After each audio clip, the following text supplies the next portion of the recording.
Yeah, just now sharing, sir. Started sharing. Yeah. இப்ப share பண்ண வேண்டாம் ஐயப்பன், இப்ப ஷேர் பண்ண வேண்டாம். வேண்டாமா சார்? வேண்டாம் சார். இப்ப நான் introduction. Okay. So we can start. Shilpa, we can start.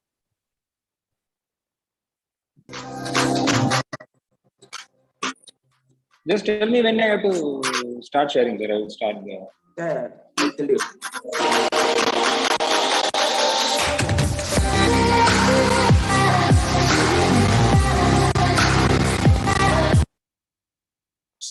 Good morning and welcome you all for the online anesthesia postgraduate teaching program on Zoom platform sponsored by Acrola and hosted by A1 Logics and simultaneously aired by Anaesthesia TV.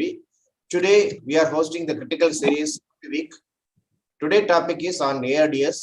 So the session will be coordinated by Dr. JEYAPRAKASH sir. Over to you, sir. Sir, good morning, sir, and good morning, one and all. Today in our online teaching anesthesia program in critical care series, we have a very important topic for anesthesiologists, especially those who are practicing in ICU or those who are going in for critical care medicine. The topic is ARDS in a nutshell. So we are going to cover up in 3 sessions. We are going to cover up all basics of ARDS, including the definition, pathophysiology involved in that, and how to diagnose it. Then we have a lecture on how to manage ARDS, both invasive modes of ventilation and non-invasive modes of ventilation. And the next session will be on a recent update about the COVID ARDS. So what is happening with the COVID ARDS? We have 3 eminent speakers today.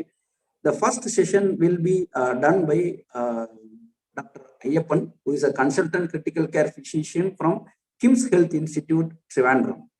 Dr.Ayyappan is a gold medalist from JIPMER when he did his MD. He did his MD anesthesiology and DNB anesthesiology from JIPMER, Pondicherry. He is a gold medalist from there. And he had done FNB critical care medicine from Bangalore. And right now he is consultant in KIMS Health Institute, Trivandrum. And he has a lot of publications and he is a faculty in many national conferences. And his main area of interest is ARDS management and its ventilator strategies, including prone ventilation. Over to you, Dr. Ayyappan. You can start with your session. Yeah, good morning. Thanks for the kind intro, sir. I'll just share my screen.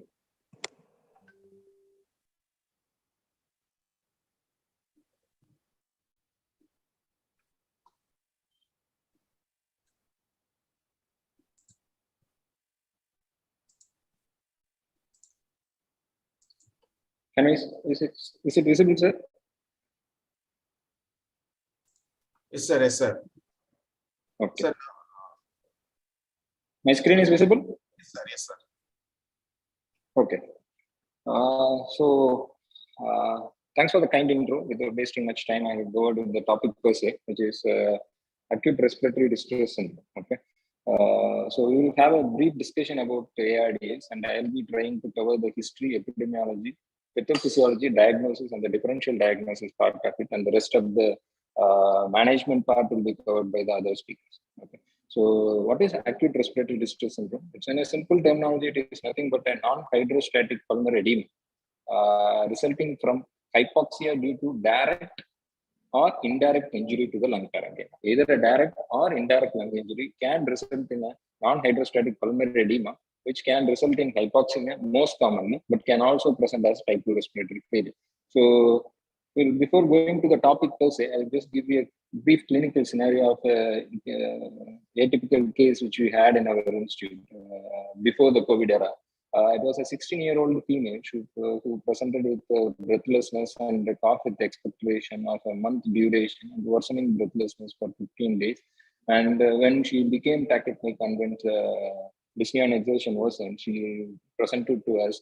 And a CT was done outside, which showed a lung consolidation. Unfortunately, it was done in an outside center, so I don't have the image of it. But when she came, she was hypoxic, but was fairly preserved on the day 1 of admission. And this was the admission X-ray, which typically shows a bilateral middle zone and upper zone consolidation opacity with air bronchograms, typical of a bronchopneumonia.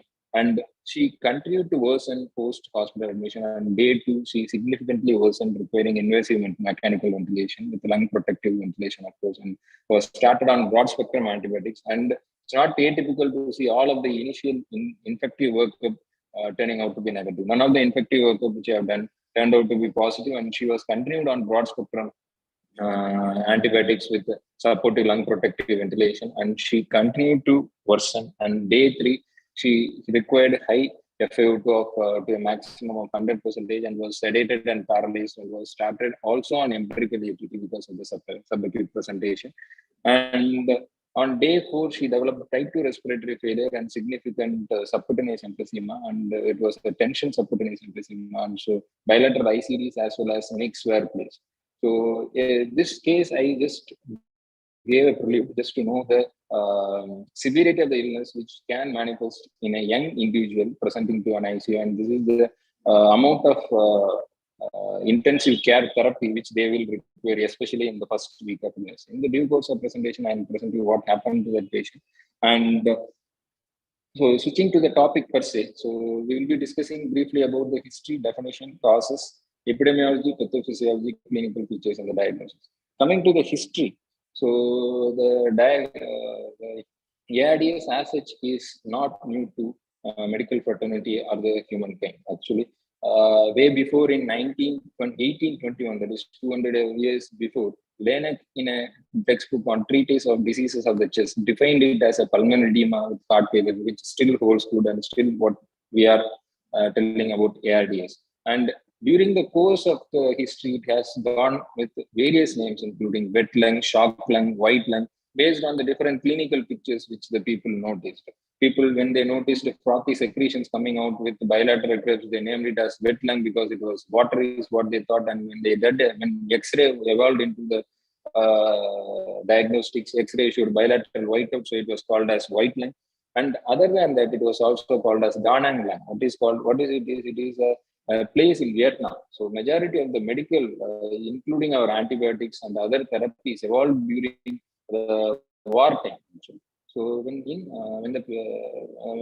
Vietnam War was ongoing, this army person who sustained trauma, after initial period of stabilization, after the first week or during the second week of illness, everyone succumbed to respiratory distress and died because of hypoxemia. So it was named as Da Nang lung. So it went on by various names until in 1967, a landmark paper by Asbach et al. In the American Thoracic Society Journal coined adult respiratory distress syndrome. It was named as adult respiratory distress syndrome to delineate it from infant respiratory distress syndrome, because both of them had a similar radiological feature, but of course the pathophysiology was different. It was because of surfactant deficiency, but it was multifactorial pathogenesis for the adult respiratory distress syndrome.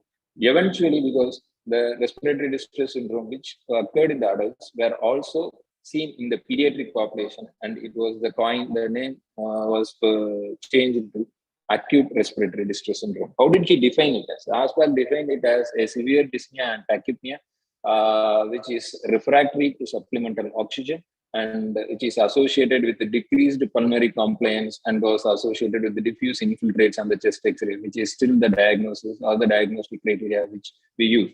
And these patients on autopsy had a vascular congestion, hemorrhage with fine micro and macro thrombi in the vasculature on the autopsy. But again, the major limitation of it was it did not again differentiate between cardiogenic and non-cardiogenic, because all the above said autopsy as well as the clinical findings can also be seen in cardiogenic pulmonary edema. So then came in 1980 the Murray's definition. The importance of Murray's definition is that till now, even in this century, we use Murray's definition or the Murray's scoring to grade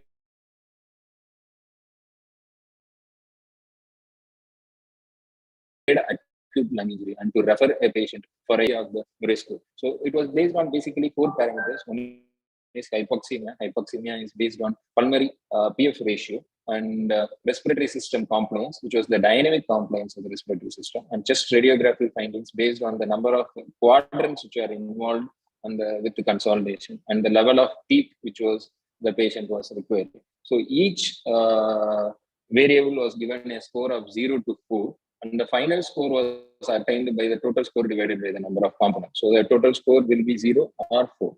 When a patient has a score of 0, it indicates there is no lung injury. And when a patient has a score of 1 to 2.5, it indicates mild to moderate lung injury. And there is a score of more than 2.5, severe ARDS. And any patient who has a score of more than 2.5 can be referred to as an indication for referral to ECMO center. And if the score is more than 3, they should be strongly considered for ECMO.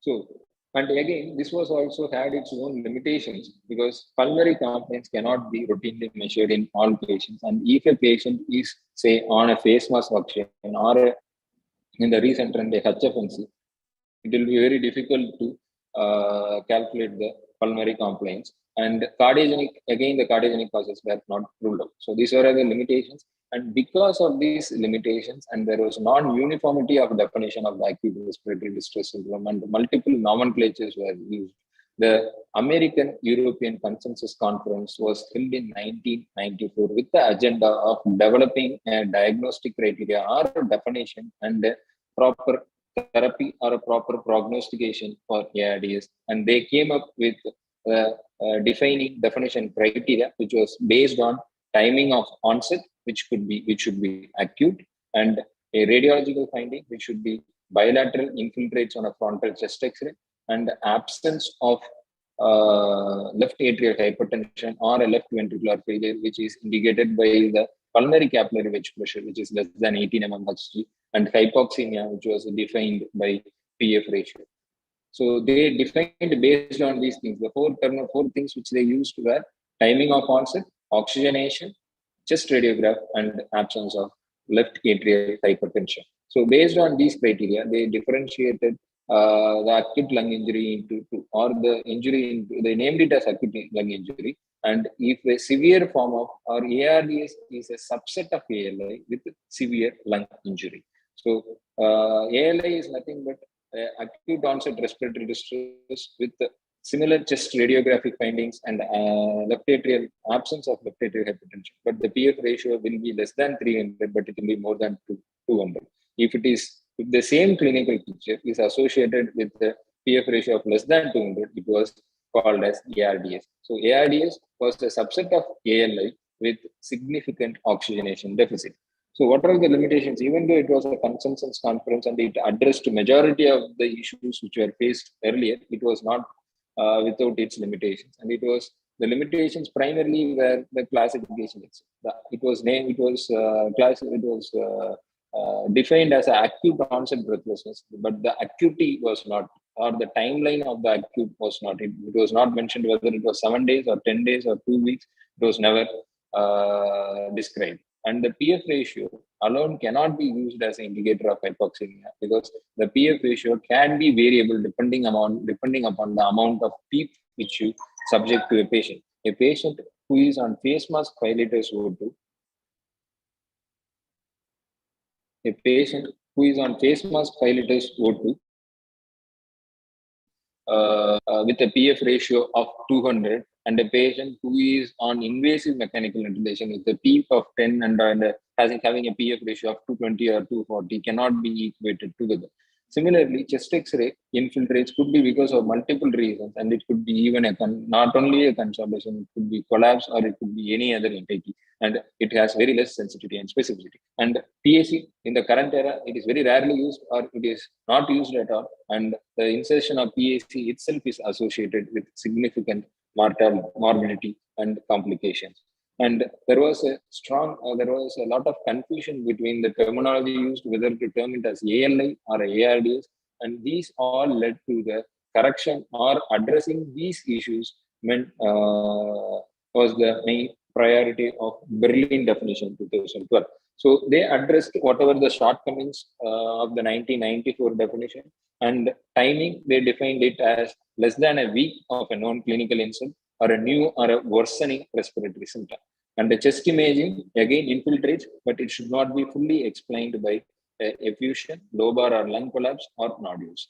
And origin of edema need not require a pulmonary capillary wedge pressure, it can be very well ruled out by objective assessment of the echocardiography, and it does not necessarily mean that there should not be LV failure. It means that LV failure alone should not explain the breathlessness or the infiltrates. It can be coexistent with the ARDS in the sense that a non-cardiogenic non-cardiogenic pulmonary edema or ARDS can coexist with a hydrostatic cardiogenic pulmonary edema. So that is what it meant. And the oxygenation criteria, they eliminated lung injury and they classified ARDS into 3: mild, moderate, and severe. When the PF ratio is between 200 to 300, it is mild, and when it is 300 to 100 to 200, it is moderate, and when it is less than 100, it is severe. And all these PF ratios should be commented only with at least a PEEP of 10, PEEP of 5, sorry.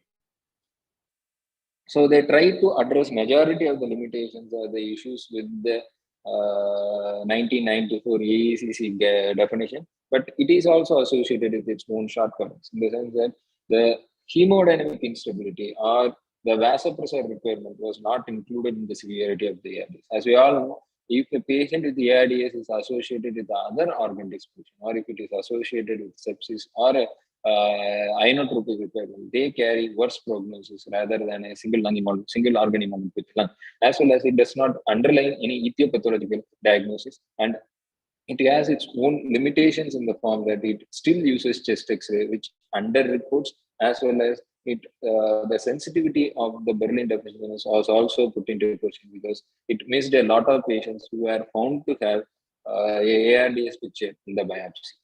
So these are all the limitations, but now the universally followed guideline is the Berlin guideline, which again uses timing, chest imaging, origin of edema, as well as oxygenation. And based on that, it classifies ARDS into mild, moderate, and severe. ALI, or the acute lung injury terminology, is no longer in use. The pulmonary edema can coexist with ARDS. It doesn't necessarily, it is not an all or none phenomena, or it should be either ARDS or a pulmonary edema. Both can be together, and it should not, the respiratory distress or the breathlessness should not be explained only by the left ventricular failure, and chest opacity should not be explained by effusions or lobar collapse. Okay, so this is the definition and the Berlin definition, which is in use. And coming to the causes which most commonly leads to ARDS, it can be broadly classified into direct and indirect. What do you mean by direct causes? Direct causes is the one which causes injury to the alveolar capillary epithelia. So there is a direct injury to the lung parenchyma. So what are the direct causes? A pneumonia or infection of the lung, and aspiration, near drowning, lung contusion, and inhalational injuries are the most common direct causes which progresses to an ARDS. What are the indirect causes? It is actually, when we discuss about the pathophysiology, we'll be discussing about it in briefly or detail about the pathophysiology, why there is direct and indirect causes for ARDS. Okay, so the indirect causes are polytrauma, most commonly without lung contusion, and massive transfusion, could be sepsis, pancreatitis, cardiopulmonary bypass. All these can indirectly lead to ARDS because if you look at the alveolar unit, it has a capillary endothelium as well as an alveolar epithelium. So direct causes leads to ARDS by injury to the epithelium, whereas the endothelial injury or the capillary endothelium, which is lining the alveolar epithelium, the injury to it causes the indirect or the indirect causes which leads to ARDS. So there's a pie chart showing the various causes. As you can see, the most common cause of ARDS is or the direct cause of ARDS is pneumonia followed by aspiration, whereas the most common indirect cause of ARDS is extrapulmonary sepsis followed by trauma and massive transfusion. Okay, why is it different? Is it essential to differentiate between a direct and indirect cause? Of course, yes, because a direct cause, like an aspiration leading to ARDS, if the inciting event is treated properly and with proper mechanical ventilation, the recovery might be faster, whereas a sepsis-induced ARDS, which is an indirect cause, is associated with worse outcome.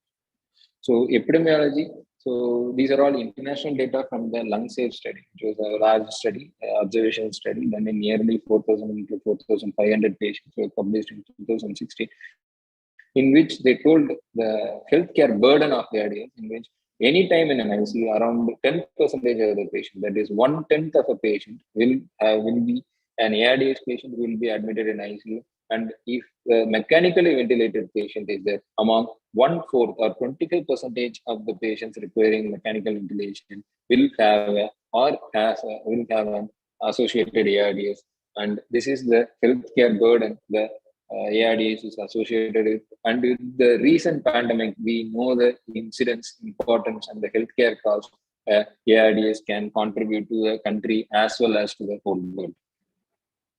So, coming to the continuing with the epidemiology, again, the severity of illness can also be used as a predictor of mortality. With even though there is recent advances and improvements in the healthcare settings, it is associated with significant mortality, and severe ARDS still contributes to around 30 to 40% of mortality.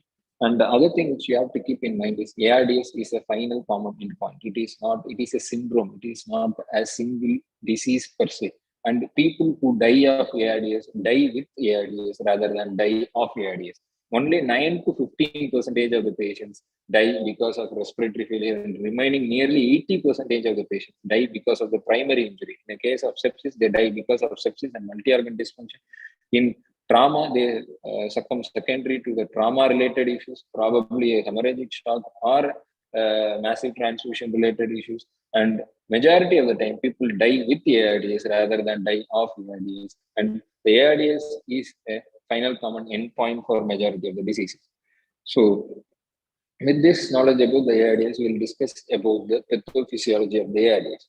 Okay. So, pathophysiology, the common inciting event or the initial trigger is either a direct cause or an indirect cause. It can cause either injury to the alveolar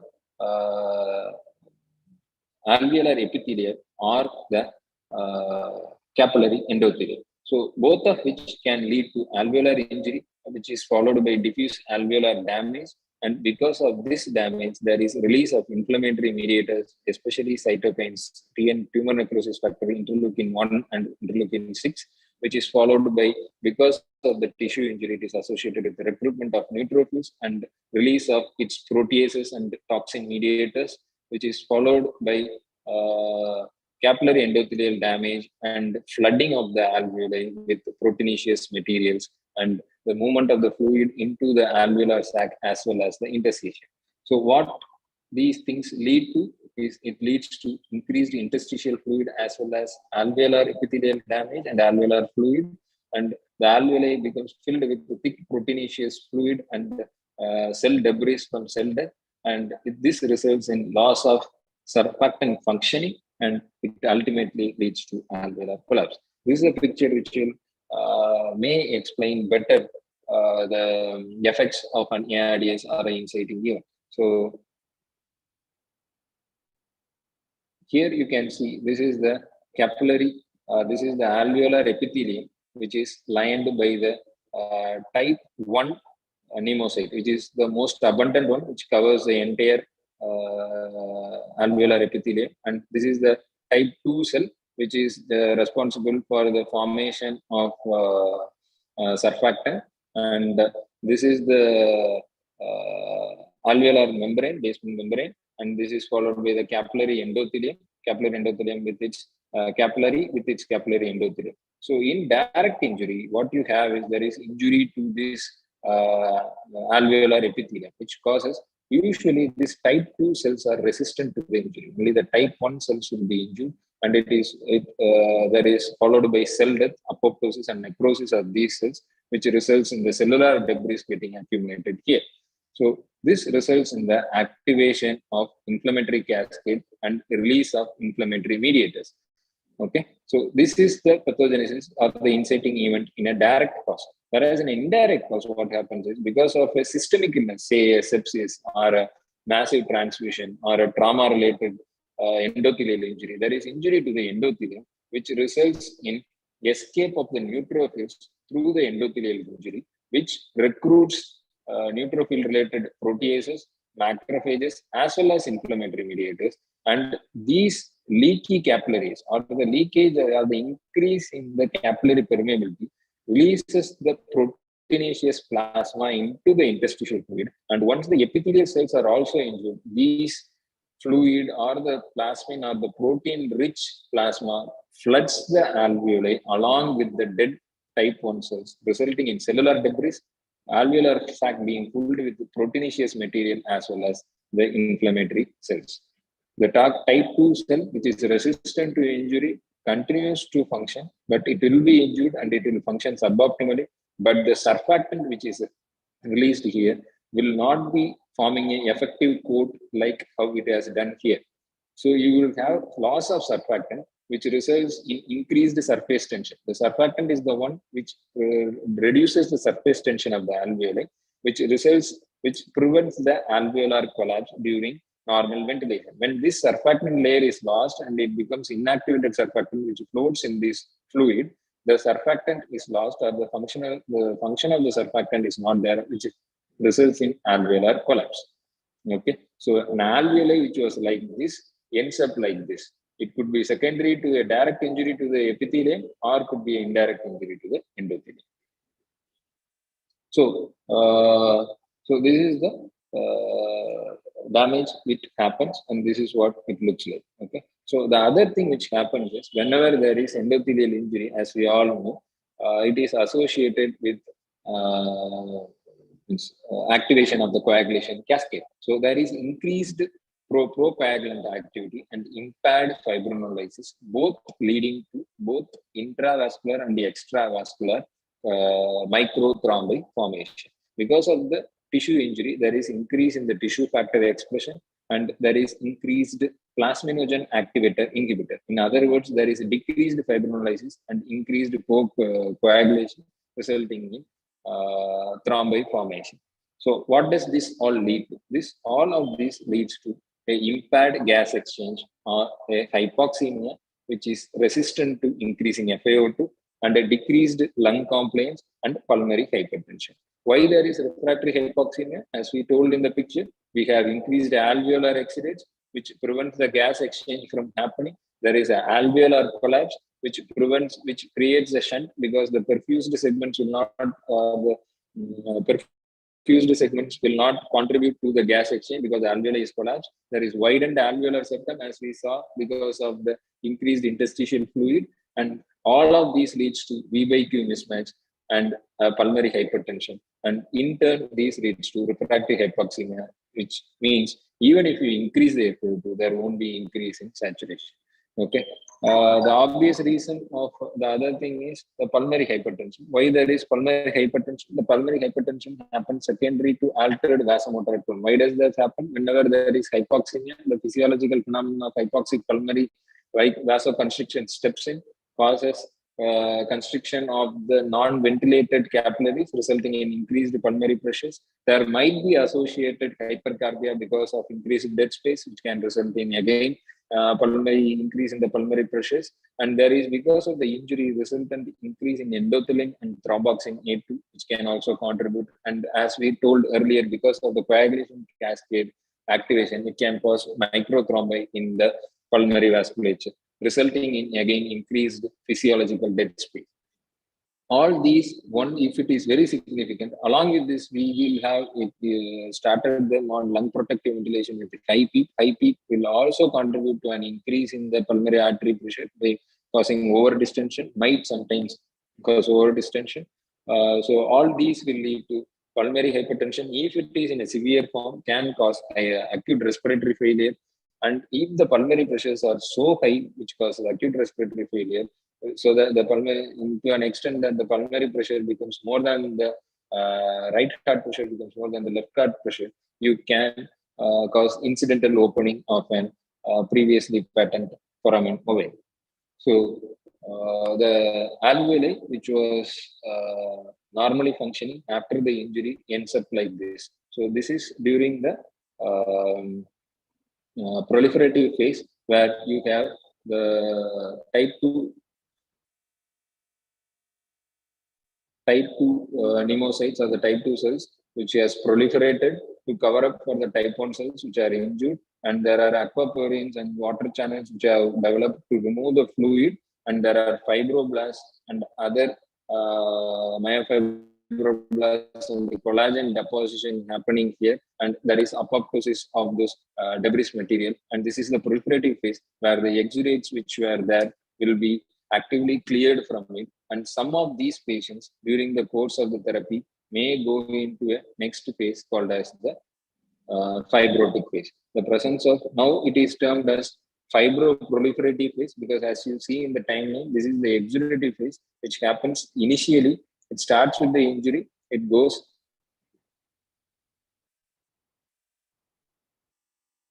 up, and the exudative phase tends to end by around 4th to 7th day of illness, whereas your fibrotic or the proliferative phase or the fibrotic phase starts in the first week, peaks it around the second week. It is the proliferative phase from the 7th to 14th day, and predominantly fibrotic phase after that. Not every patient who has ARDS will progress to fibrotic phase, but the people who progress to fibrotic phase can have sequelae in the form of fibrosis and cavitary lesions.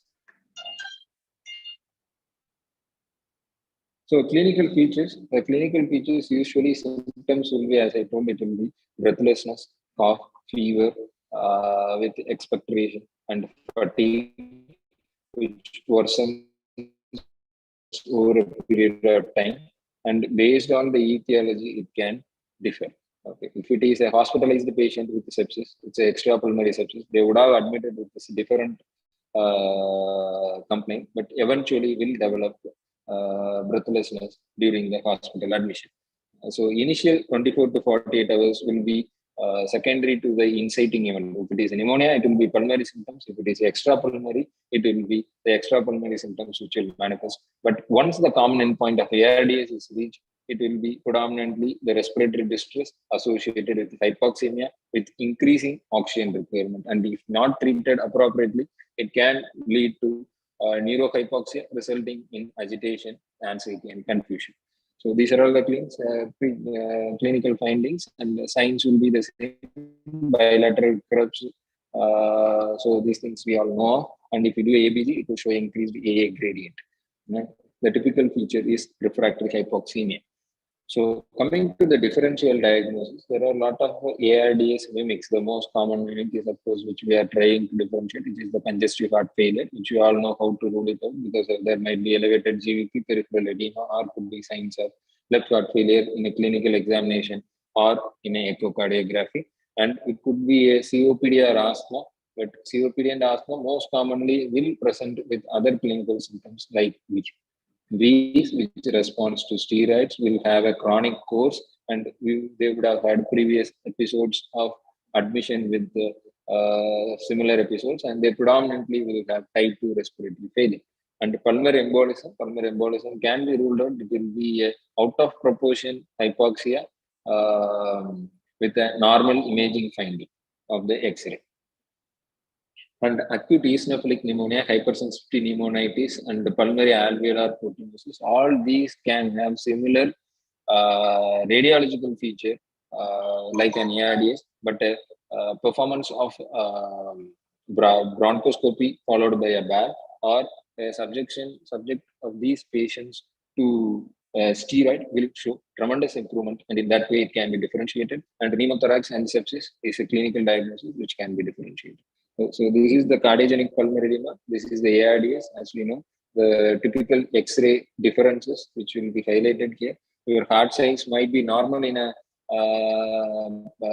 ARDS, whereas it will be increased or can also be normal in cardiogenic pulmonary edema. Kerley's B lines can be there. Associated pleural effusion can be there.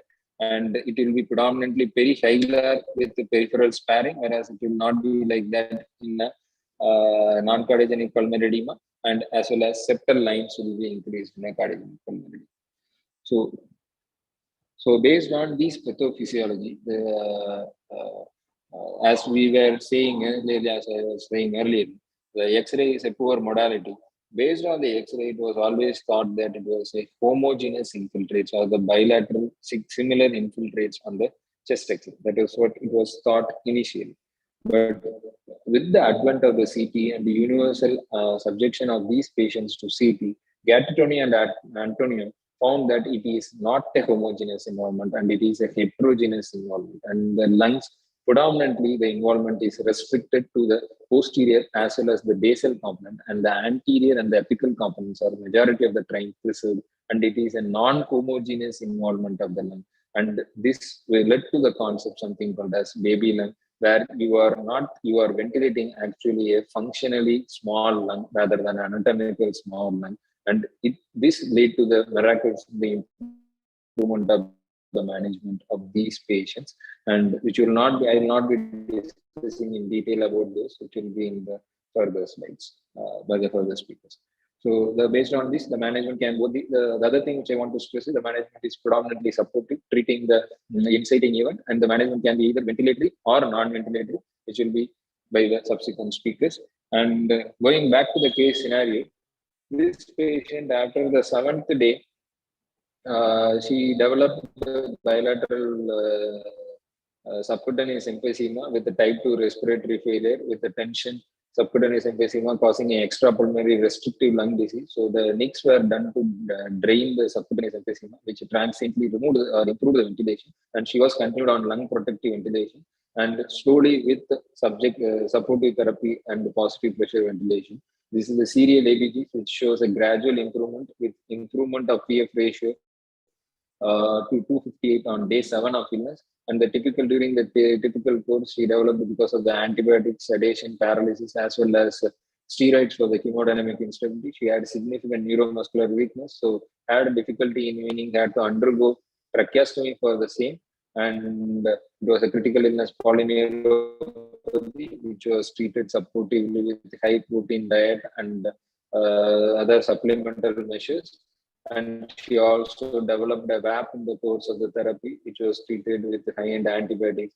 And on the 3rd week of illness, she recovered from the disease. And by the 4th week, she was discharged. And this was a discharge chest X-ray. And this was the CT, which was done at 3 months during 3 months after the follow-up. So the thing I want to highlight here is if the resource which is required here is very high, and it will be a stormy first 7 to 10 days. And if they are supported appropriately, preventing further injury to the lung, majority of the patient can be salvaged. And it is these young patients who present with viral pneumonia, with ARDS, if we treat appropriately, they tend to have a very good quality of life, and they have very limited long-term sequelae. The sequelae will be predominantly related to the neurocognitive and the neuropsychiatric issues rather than because of the pulmonary sequelae. Thank you. Thank you once again for the opportunity. Thank you, Ayyappan, for the nice, excellent lecture. Even though it's a very last minute call, you have done a beautiful job on highlighting the things about the ARDS diagnosis and the pathophysiology. And the way you explained the pathophysiology was excellent. And there are a lot of new things which we have gained from your presentation. So I have small doubts, Ayyappan. Number one is how much lung ultrasound is helpful in diagnosing ARDS? Yes, sir. Actually, it should have been a part of the discussion, actually. So previously it was am I audible, sir? Yeah, you are audible. Yeah. So the previously we tend to rely more on chest X-rays. Now with the advent of ultrasound, we tend to perform lung ultrasound more, and majority of the patients will not be in a condition to be shifted to CT. So there are certain various ultrasound findings, like in both of the ARDS as well as the cardiogenic pulmonary edema will have similar B-line profile, but it will be more uniform in cardiogenic pulmonary edema, whereas it will not be that uniform in ARDS. And there will be pleural-based septal thickening as well as pleural irregularities, which will be seen in a ARDS, whereas those things will not be seen in a cardiogenic pulmonary edema. Other thing is underlying effusions, and as we all know, ultrasound is on par with CT for diagnosing effusions, and you will have bilateral effusions, which will be more like a transudate when you have a cardiogenic pulmonary edema. Even your ARDS can have effusion. Most of the time it can be unilateral with the underlying consolidation, or most of the time it can be exudative, which can be diagnosed by the internal echoes and the floating echoes which we see in that. So ultrasound is a valuable tool which can definitely delineate between cardiogenic as well as non-cardiogenic causes of ARDS. These are all some common doubts among the postgraduates. Does antibiotics have any role in ARDS management? Sir, hello. Antibiotics. Does change of antibiotics, or is there any specific protocol to select antibiotics in ARDS management? It depends. If it is ARDS, it is based on the etiology which you are looking at. So if it is a community-acquired pneumonia, majority, if you think it is bacterial pneumonia, the general antibiotic protocol which we start is a beta-lactam antibiotic with a atypical cover with either azithromycin or doxycycline. In the sense, a macrolide with a macrolide or a tetracycline, doxycycline to cover atypical antibiotic. And if it is a endemic country, endemic place for viral infection, say a seasonal variation of influenza is there, then we can consider antiviral with oseltamivir. If it is a COVID, then obviously we know how to treat the COVID. So the general antibiotic pattern is a beta-lactam with a atypical cover with a macrolide or fluoroquinolone. But in Indian context, we tend to avoid use of fluoroquinolone because of the incidence of TB in our community. So this is the general practice. If there is risk factor for resistant infection, or if the patient has risk factors for pseudomonal coverage, then we have to go for anti-pseudomonal cover with probably atypical cover. So this is based on a case-to-case scenario, and ARDS patients invariably will be treated with antibiotics and antiviral SOS. Depending upon the pathophysiology, what you have explained, is there any role for furosemide in treating ARDS? No, sir. Actually, there is a large trial which was done based on the same ARDS group has done a trial in ARDS patients. There is no role of empirical steroids, but a fluid conservative strategy is preferred over a liberal fluid strategy.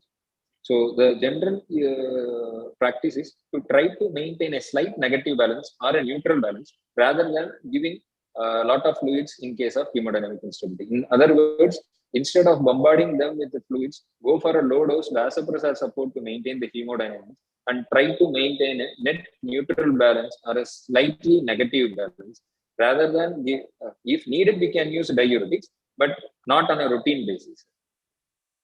So what is the role of steroids in ARDS? Which phase of steroids, which phase of ARDS will have good effect with steroids, and where we should not use steroids? What is the current practice? So the current practice is actually that previously, before the advent of COVID, actually the recommendation was to use steroids within the first week of illness. If you are using steroids, use it early.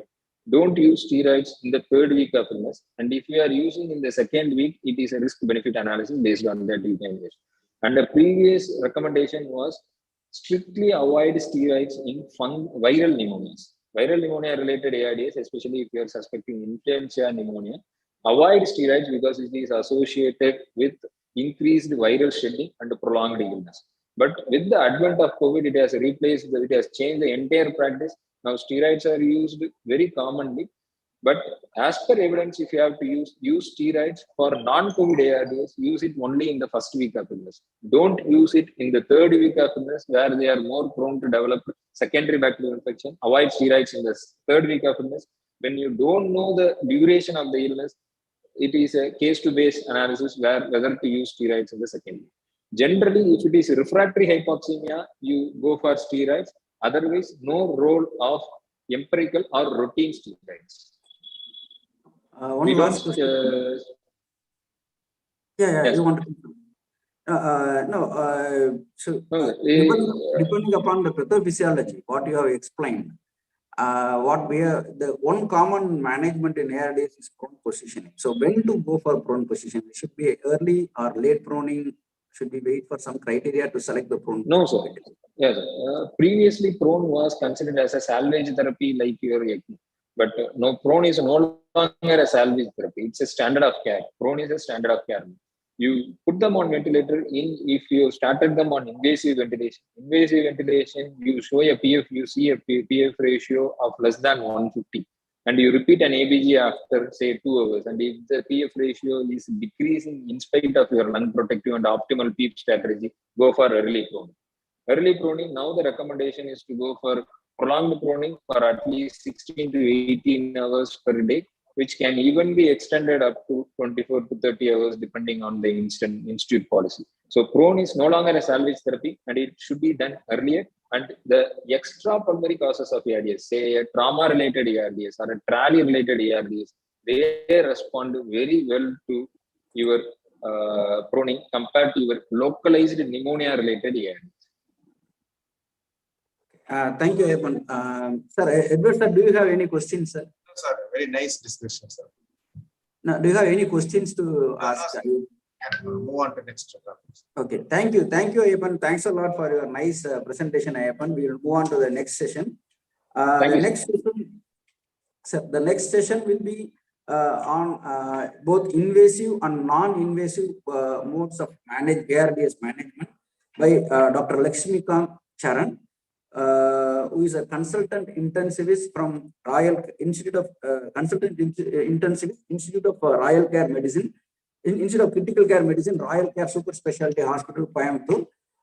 We welcome you here, sir, Charan sir, for your session on ventilatory management in ARDS. Over to you, sir.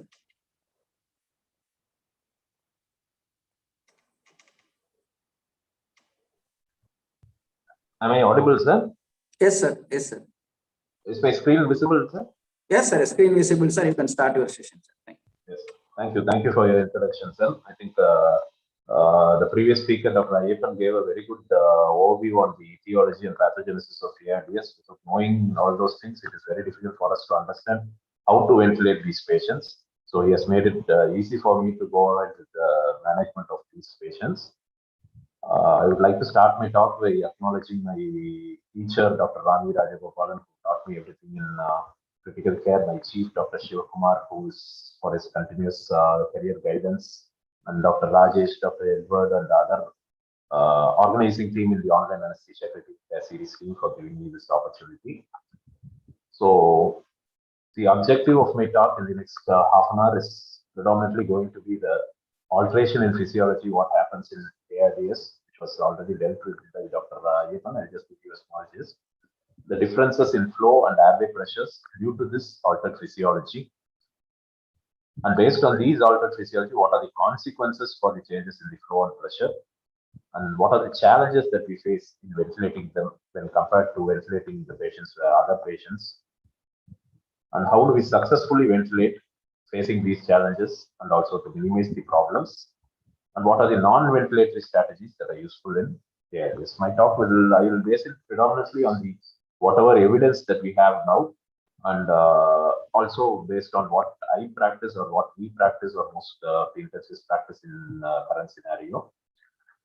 So some of the basic things that I want you to be clear before going into this ventilatory management of ARDS is the pressures, flow, and volume that we need to know in the lungs and ventilation. Ventilator, as we all know, is a machine which generates pressure necessary to cause a flow of gas that increases the volume in lungs.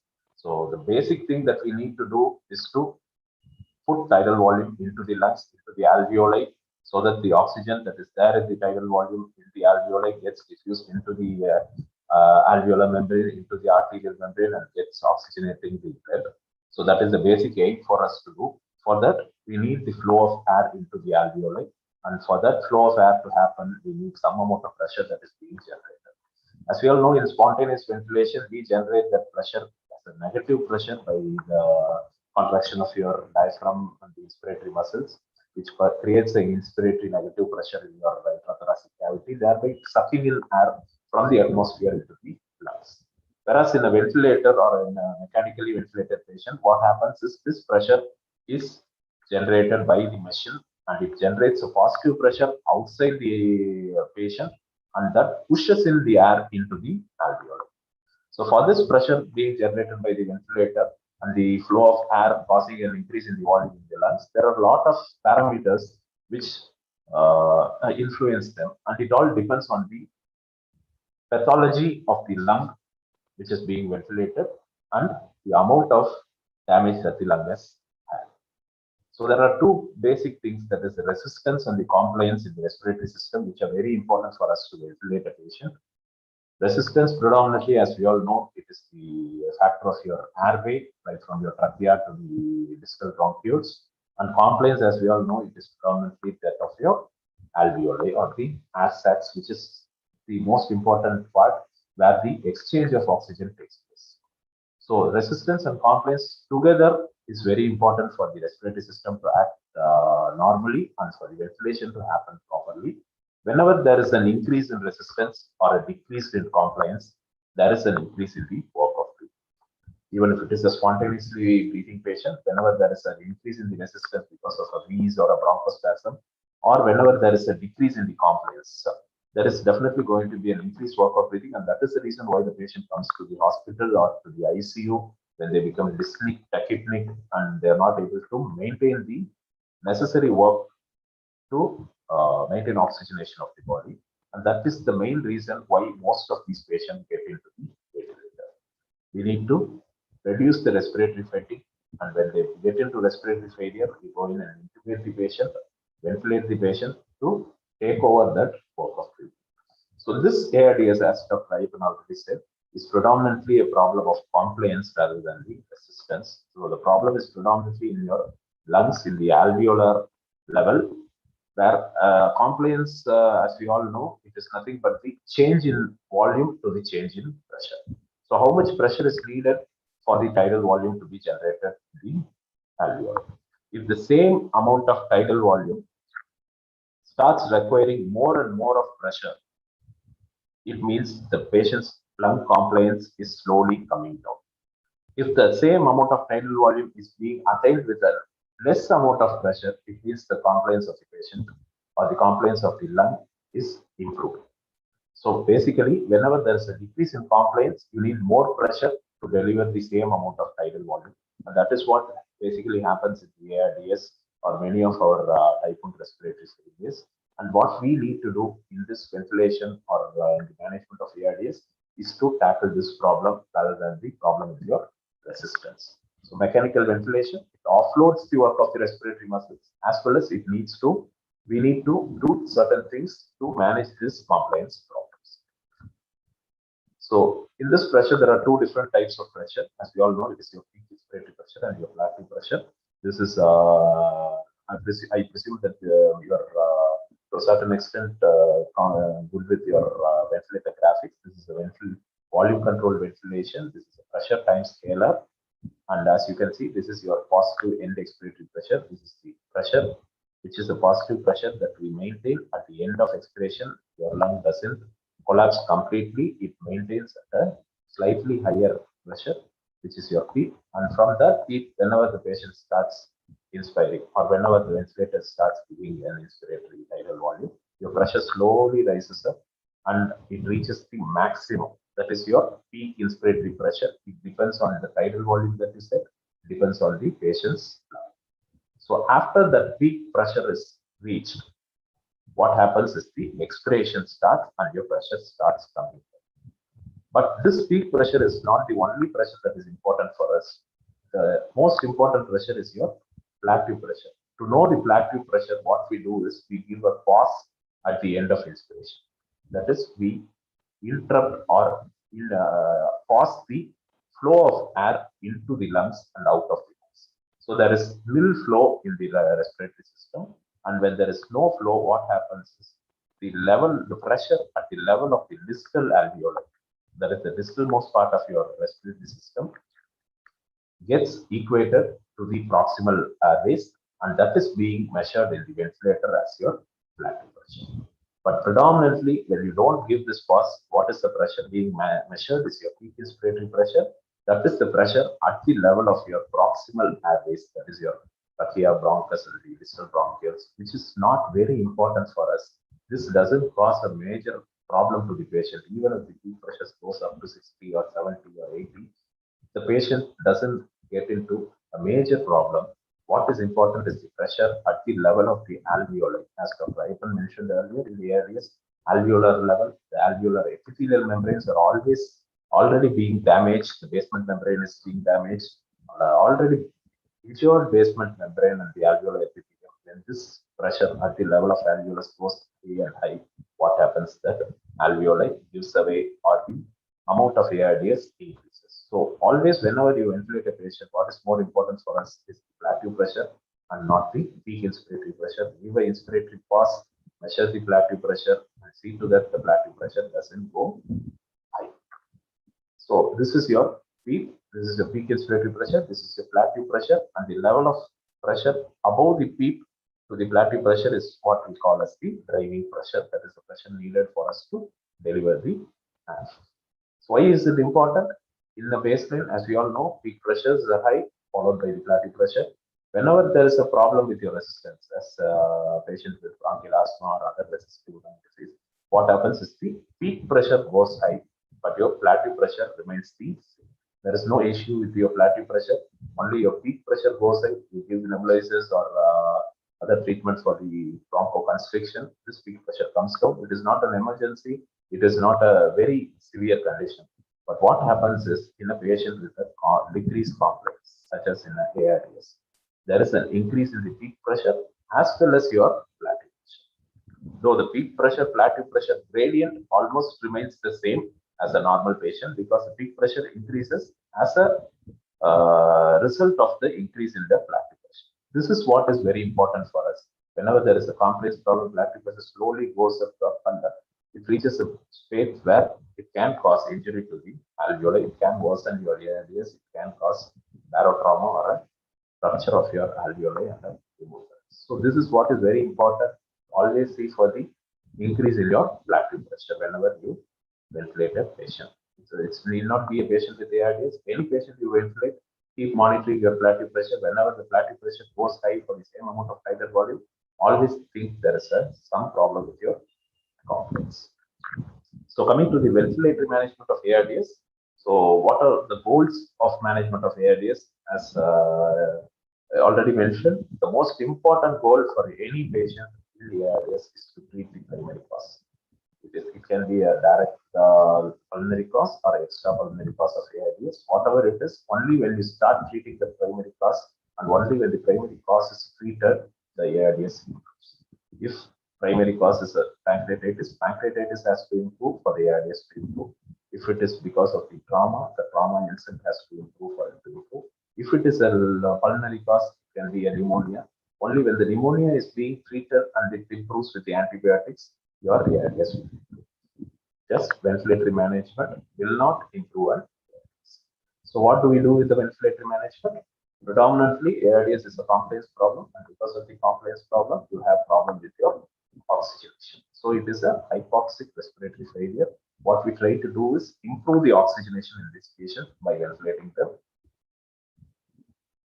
But in the meal process, as we all know in medical fraternity, the first thing that we learn is we primum non nocere, or we do not harm a patient. Even though you don't do something good for the patient, always try to not harm the patient. So whatever management or whatever drug or whatever treatment you do, there are some side effects. If the side effects are more, please do not use it. So what are the side effects with the mechanical ventilation that we need to be very, very careful for us to avoid them is ventilator-induced lung injury.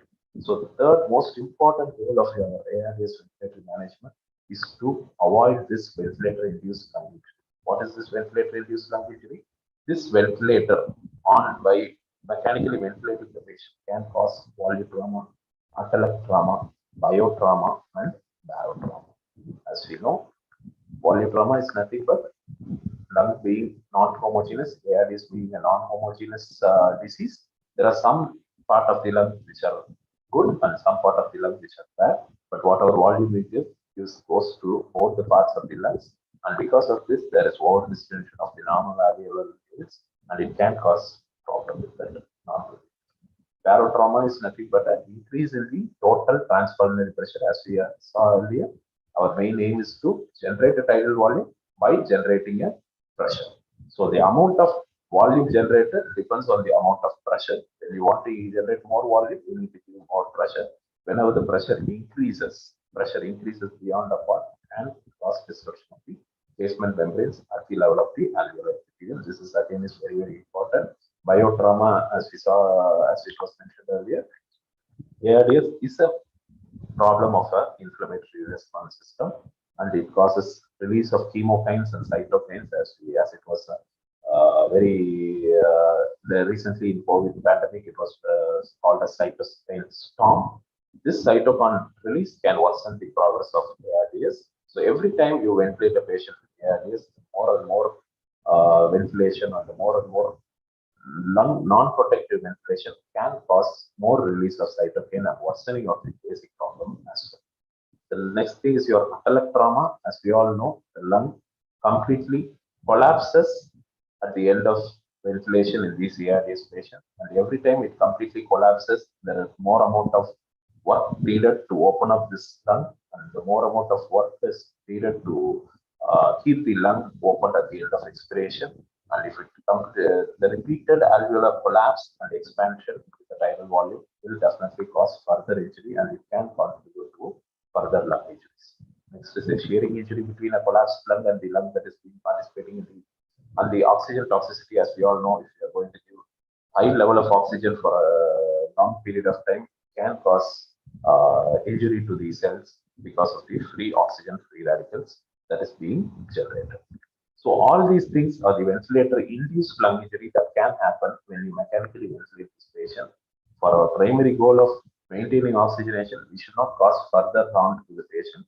So maintain oxygenation by avoiding all these ventilator-induced lung injury will be our prime aim in this ventilation.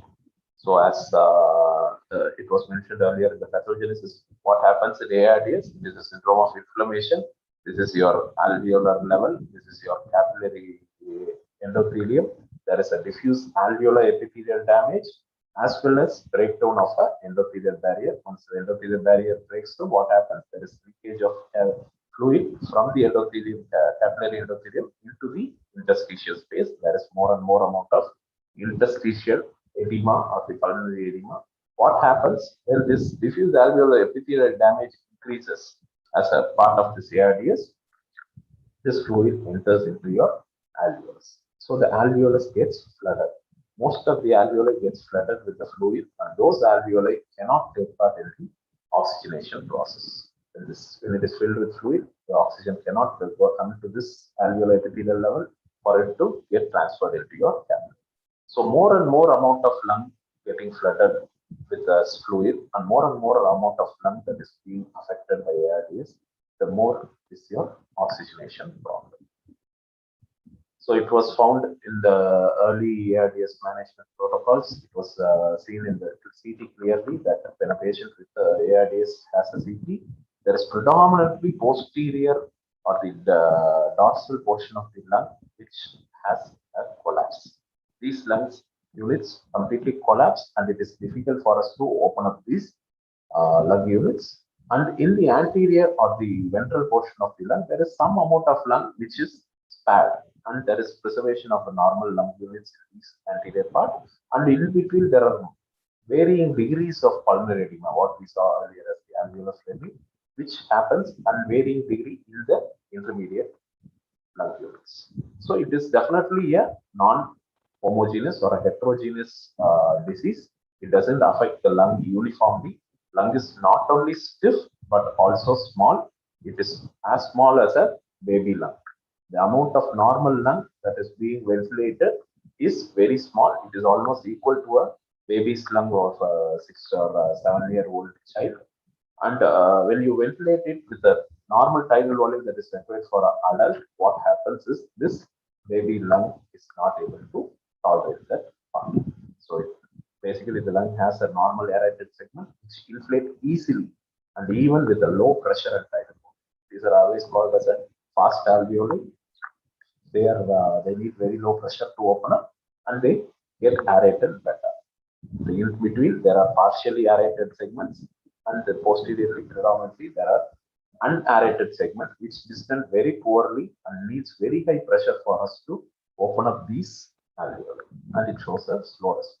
Because of these heterogeneous mixture, the tidal volume that we need to give to the patient needs to be very, very careful. As it was again mentioned earlier, the normal alveoli, when you give the tidal volume, it gets distributed equally to all the alveoli. Whereas in the ARDS baby lung, when you give a tidal volume, what happens is predominantly goes to the normal alveoli, because most of the alveoli which are fluid filled or fluid flooded will not take up any amount of tidal volume or oxygen, and the atelectatic alveoli, which is already collapsed, needs more work or more pressure for us to open this alveoli. So only a little of the air or the tidal volume goes into this collapsed segment. Predominant of the air or the tidal volume goes to the normal alveoli. What happens to normal alveoli? It takes the distance enormously, and there is over distension of the normal alveoli, and it needs to be handled very gently. So this is the pressure volume curve, which we usually speak about when we talk about the complaints or problem in a lung. This is your normal pressure volume curve. What we call it as it is a hysteresis. That is, there is a part of the waveform where this is your inspiratory wave part of the waveform, and this is your expiratory part of waveform. It doesn't. It is not equal, because at any pressure level, there is always more amount of tidal volume in the lung that is expiring than in the lung that is inspiring. So there is always a difference in the tidal volume. That is the reason why these two are not same. And during inspiration, it goes like this, and during expiration, it comes down like this. This is the pressure volume, the relationship of the tidal volume to the pressure that is being generated in the lung. If this is your normal hysteresis or the pressure volume curve, what happens in the area? As we saw earlier, the compliance decreases. Because of the decrease in compliance, you need more pressure to generate the same amount of tidal volume. So this pushes the curve to the right side. So this is how your pressure volume curve will be in a patient with a compliance problem or an ARDS. So what happens is, the lower part of the curve is predominantly a collapsed lung, and the upper part of the curve, what happens, it is a over distended or the normal lung which is getting over distended, and it can cause rupture of these alveoli. And in the lower part of the curve, this is your collapsed lung, which doesn't take much of the tidal volume that is going to the lung. So this amount of polytrauma was evidently proven by Gattinoni et al. In a study that was done in 2001, when they started doing CT scans for all the patients with ARDS.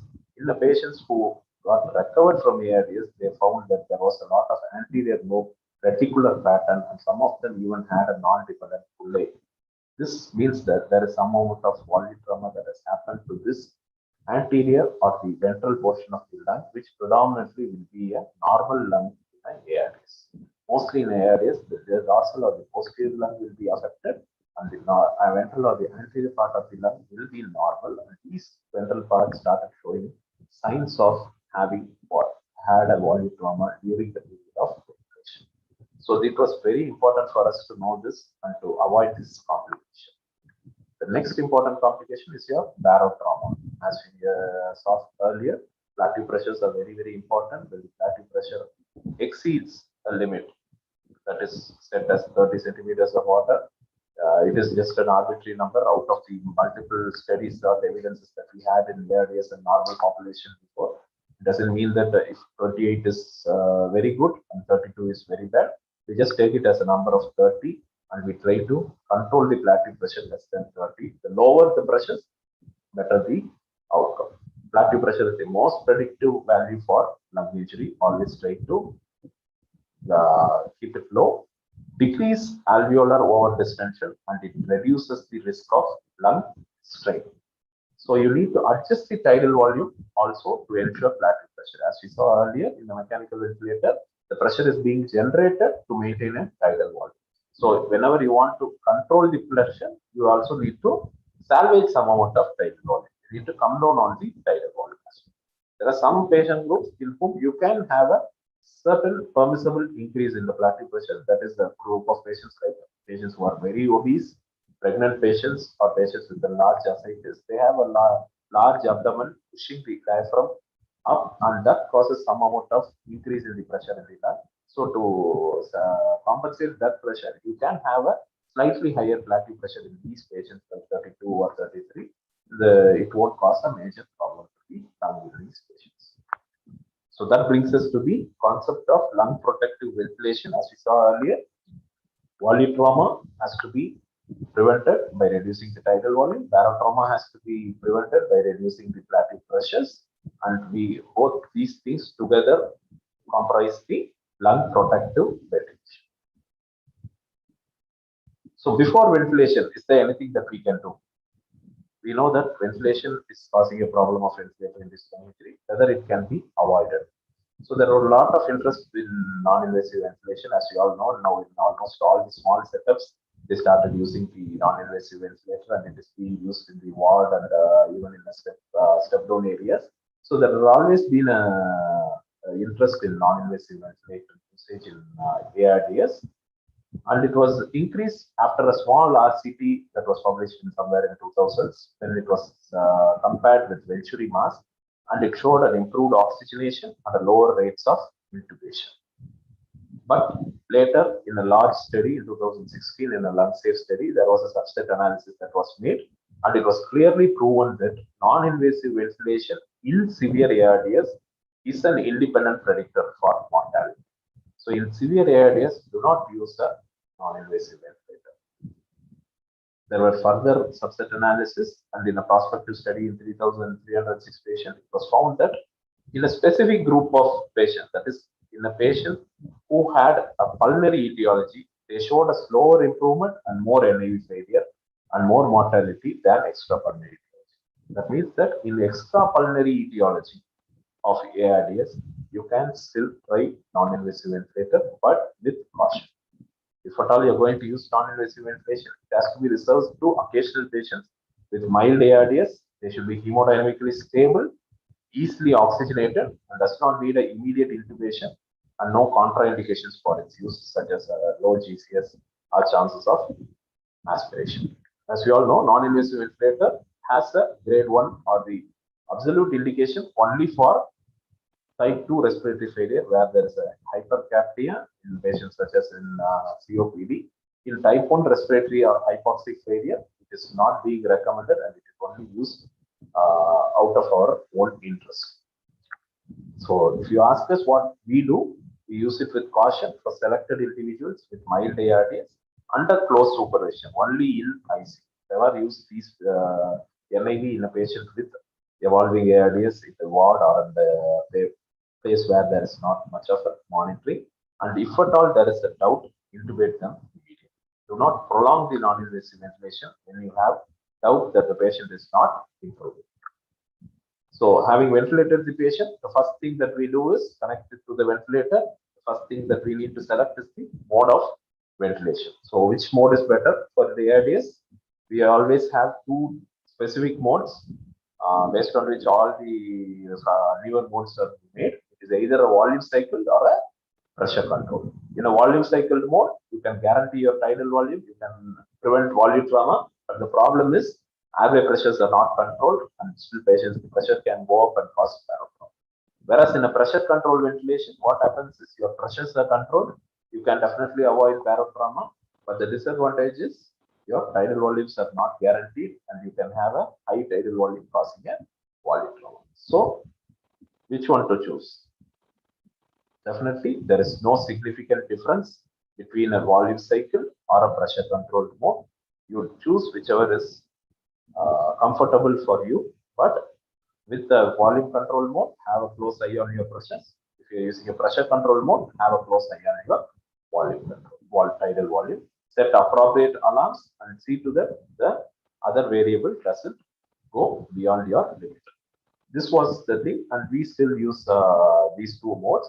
But there was an interesting study in the recent times which showed an early application of a mode called as airway pressure release ventilation, or APRV, which has a significant increase in the number of ventilator-free days and significant improvement in ventilation, respiratory compliance, extubation success, ICU and hospital length of stay with the use of early APRV compared to the normal ventilation. But still, there was no difference in mortality. APRV is one newer mode of mode in the ventilator. There are a lot of types of ventilators, and different brands of ventilator have different newer modes, and they try to advocate it to us, saying that it is useful in the ARDS and in other diseases.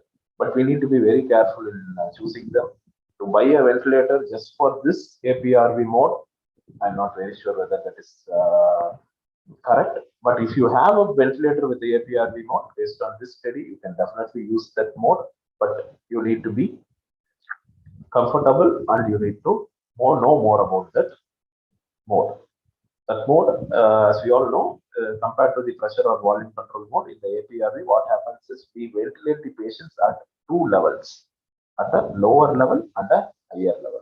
This ventilation at a higher level and a lower level can be managed with settings of time and pressure.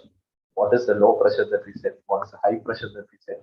What is the time duration for which the high pressure has to be maintained and the low pressure has to be maintained? This is your mean airway pressure or the peak, what we call as a basal pressure that is there in the alveolus. And even in the higher level or the lower level, patient can have their spontaneous.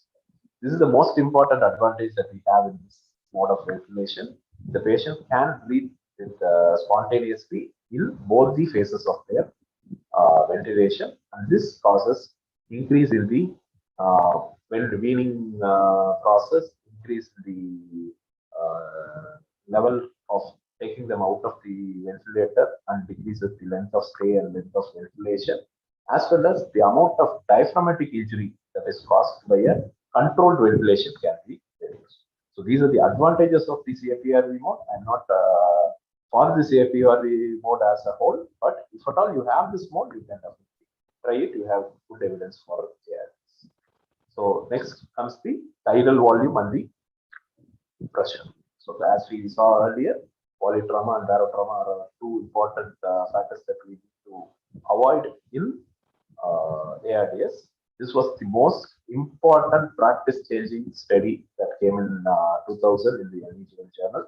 This was done by ARDS Network, ARDS Net study, and what this study did was they compared in patients with acute lung injury ventilation with a smaller tidal volume, which was 6 ml per kg, and they maintained the platform pressure less than 30, and they compared it with the traditional tidal volume. And during the periods of 1990s and 2000, as we all know, even in anesthesia, we were using a high tidal volumes like 10 to 12 ml per kg for all the patients. So that traditional tidal volumes of 12 ml per kg, and they accepted a platform pressure of less than 50 in those patients, and they compared these two patients as a whole. What it was found is there was a decreased mortality, increased number of ventilator-free days, and a decreased extrapulmonary organ. This changed the practice as a whole, and it was the most important. If at all there is one study that you need to know in ARDS, it is this study. This is the practice that we follow till now, and there is a definite increase in the survival and definite increase in the discharge date and rate. So it is advocated after this study that we need to use a low tidal volume. As we know earlier, tidal volume is a result of the pressure. Whether this improvement or whether this advantage that we had with the low tidal volume is just because of the low plateau pressure. This was a big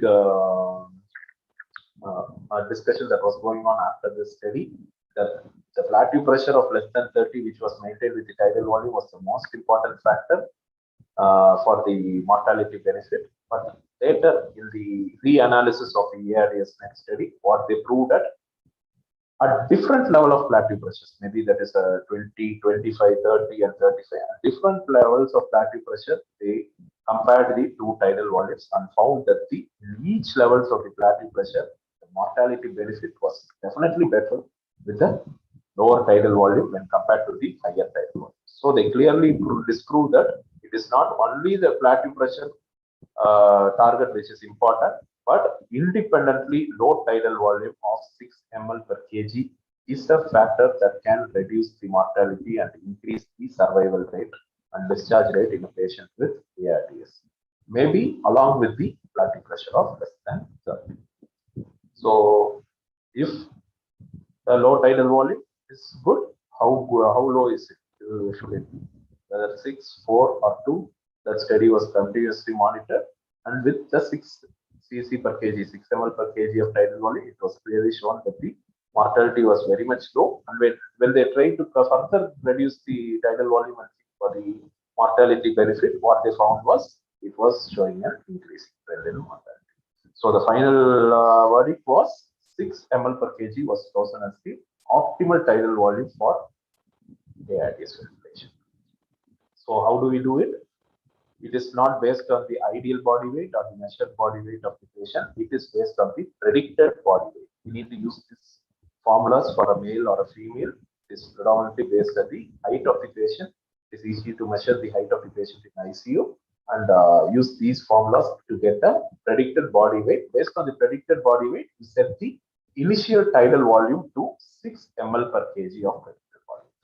Set the initial ventilator rate to around 30 or 32 to match the baseline minute ventilation, because once you come down on the respiratory rate, what happens is your minute ventilation goes down. Minute ventilation is nothing but the product of your tidal volume and respiratory rate. So when the minute ventilation goes down, obviously your carbon dioxide washout will not be good, and patient can end up with a type 2 respiratory failure and an increased carbon dioxide level. So to prevent that, what we do is we go upon the respiratory rate and to maintain the minute ventilation. So subsequent tidal volume adjustment will be based on your plateau pressure. See the plateau pressure. But if plateau pressure is less than 30 and your CO2 is good, do not change it. Continue with the 6 ml per kg of tidal volume. If at all your plateau pressure is more than 30, definitely you need to come down on that. So if your carbon dioxide permits, you slowly come down on the tidal volume from 6 to 5 ml per kg and then to 4 ml per kg, but keep a close watch on your minute ventilation as well, and try to bring the plateau pressure less than 30. This is how we usually do it. And if at all your carbon dioxide goes up and if your plateau pressure remains less than 30, you can go up on the tidal volume to up to 8 ml per kg. So based on your carbon dioxide and your minute ventilation and the plateau pressure, you switch between 4 to 8 ml per kg of tidal volume. 6 ml per kg would be ideal. So definitely at the end of this part, we can clearly prove that lung protective ventilation is definitely a winner. Low tidal volume of 6 to 8 ml per kg is what we advocate, and limit the plateau pressure at any extent to less than 30 centimeters of water. Adjust the respiratory rate to have acceptable minute ventilation. Have a mild permissible hypercapnia. Don't try to keep the carbon dioxide level in a normal range of 30 to 40. Try to accept a permissible hypercapnia of almost up to 60 if your pH is more than 7.20. And these things of the lung protective ventilation after this ARDS study was extrapolated even to non-ARDS situation. Now in the ICU, for all the patients who get mechanically ventilated, we ventilate them only with 6 ml per kg, and I think even in anesthesia it is being practiced everywhere. So coming to the next important concept, PEEP. Why is PEEP important? We have dealt with the volley trauma and barotrauma, and the next important complication is your attalec trauma. Attalec trauma is predominantly because of the repeated atelectasis or the collapse of the alveoli at the end of every expiration. We need to avoid that. Every time that the alveoli completely collapses, it is very difficult for us to open up the alveoli and keep it open. So what we do is we generate a positive end expiratory pressure. Every patient who is on a ventilator needs a PEEP, and then moreover in every patient who has a ARDS needs it. Definitely it is important. The goal is to maximize the alveolar recruitment and prevent cycles of recruitment and de-recruitment. Every time it completely collapses and opens up, it again causes more and more of attalec trauma and biotrauma. It can increase the inflammatory cascade. So that has to be prevented with the usage of PEEP. But PEEP as such has a definitely has some amount of side effects. It can cause an increase in your airway pressure. It can increase the dead space volume. It can increase the intrathoracic pressure, and thereby it can decrease the amount of venous return or their preload. What happens in the venous return decreases or the preload decreases, you can have a hypotension. So barotrauma is also very common with the PEEP. So all these things has to be kept in mind, and you need to adjust your PEEP. So what PEEP is required? High or a low PEEP.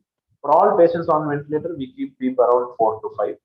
But whether in ARDS, we need to keep a high PEEP, that is around 10 to 15. What does the evidences say? This was the ARDS net study that we were talking about earlier. What they used in the ARDS net study, they are using a formula derived titration of PEEP based on the FiO2.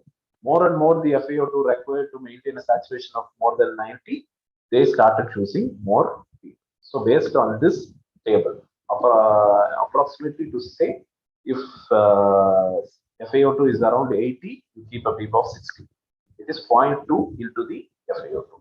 If the FiO2 required is 70, you keep a PEEP of 40. If the FiO2 is 90, you keep a PEEP of 18, and maximum of 20 if the FiO2 requirement is 100. This is what is being initially chosen and used in the ARDS net study. This formula related titration of PEEP was used, and what they found was oxygenation was definitely better with the high PEEP. That is, along with the lung protective ventilation of a low tidal volume and maintenance of plateau pressure less than 30, if you keep a high PEEP, definitely oxygenation was better.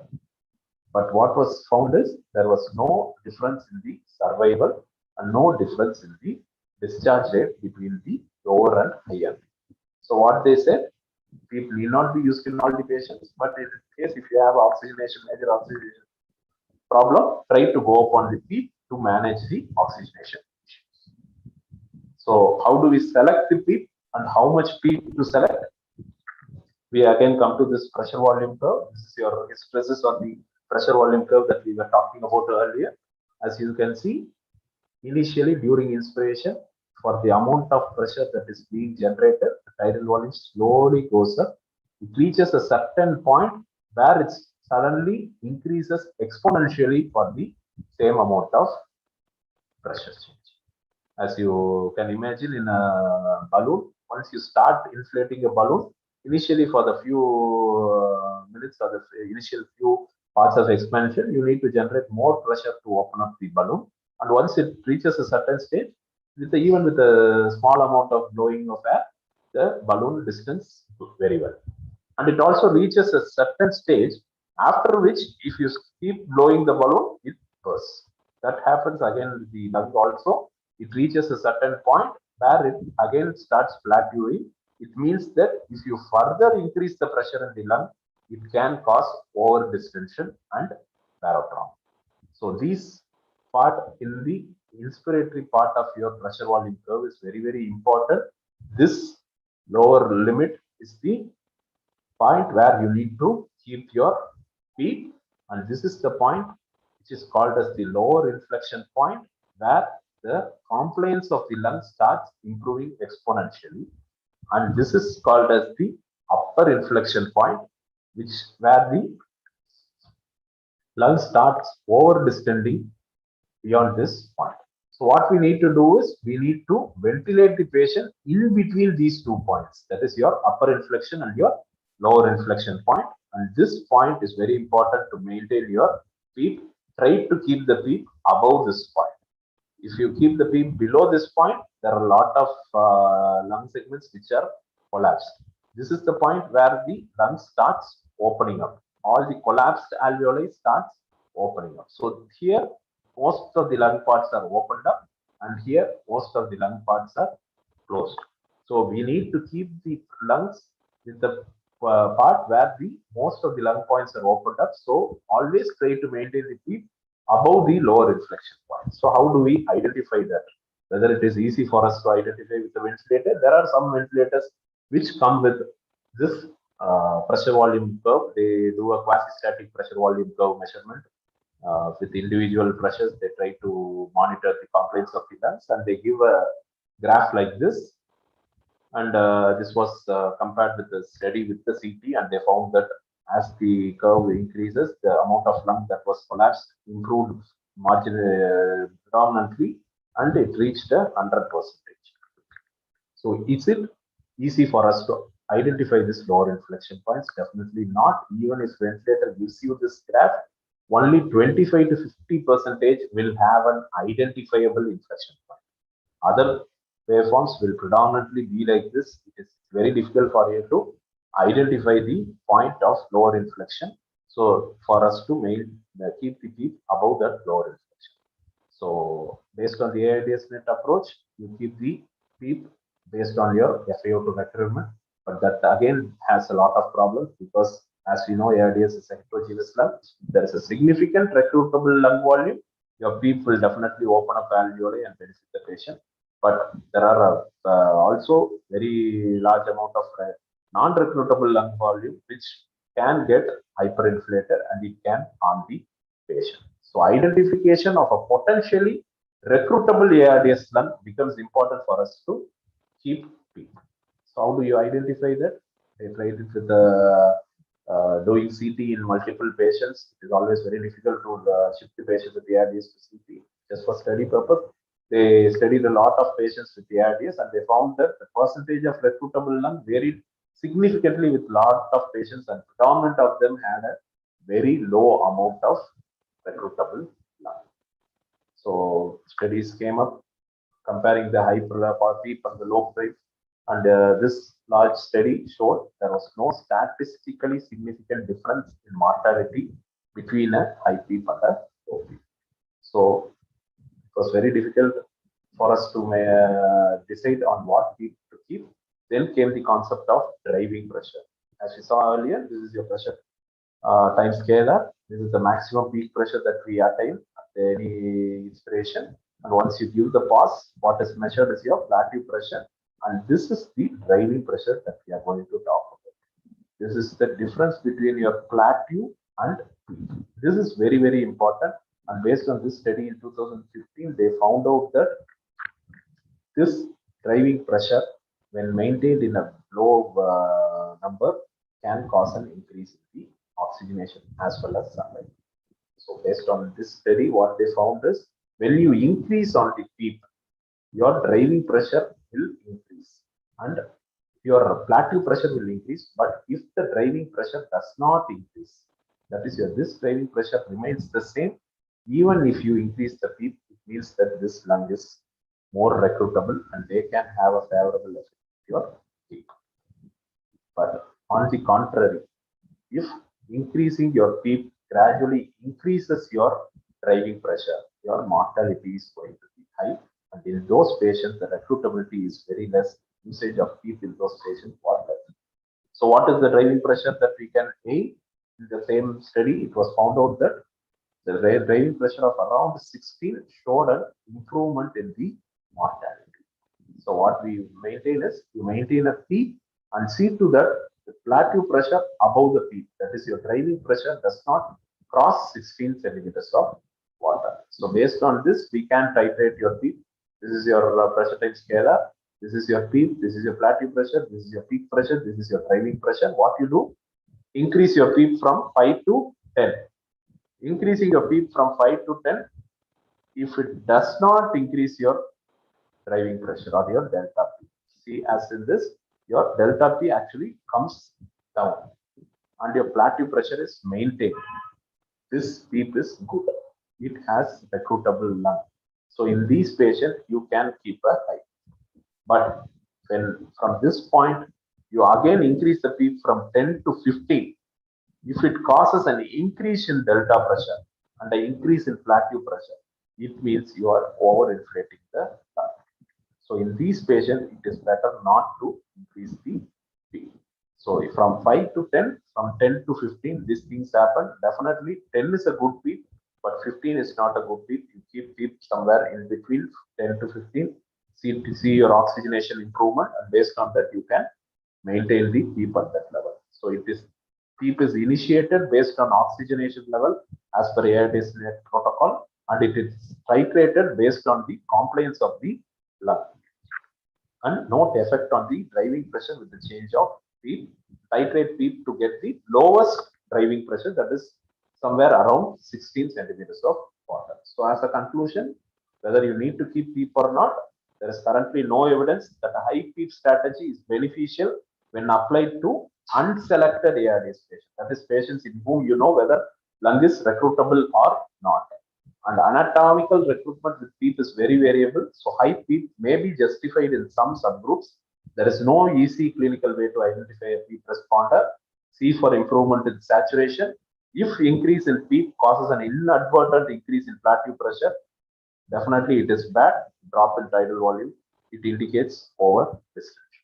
So based on that, you can adjust. So these are the basic lung ventilation strategies that we use: low tidal volume with a high PEEP and a plateau pressure that is maintained less than 30 centimeters of water.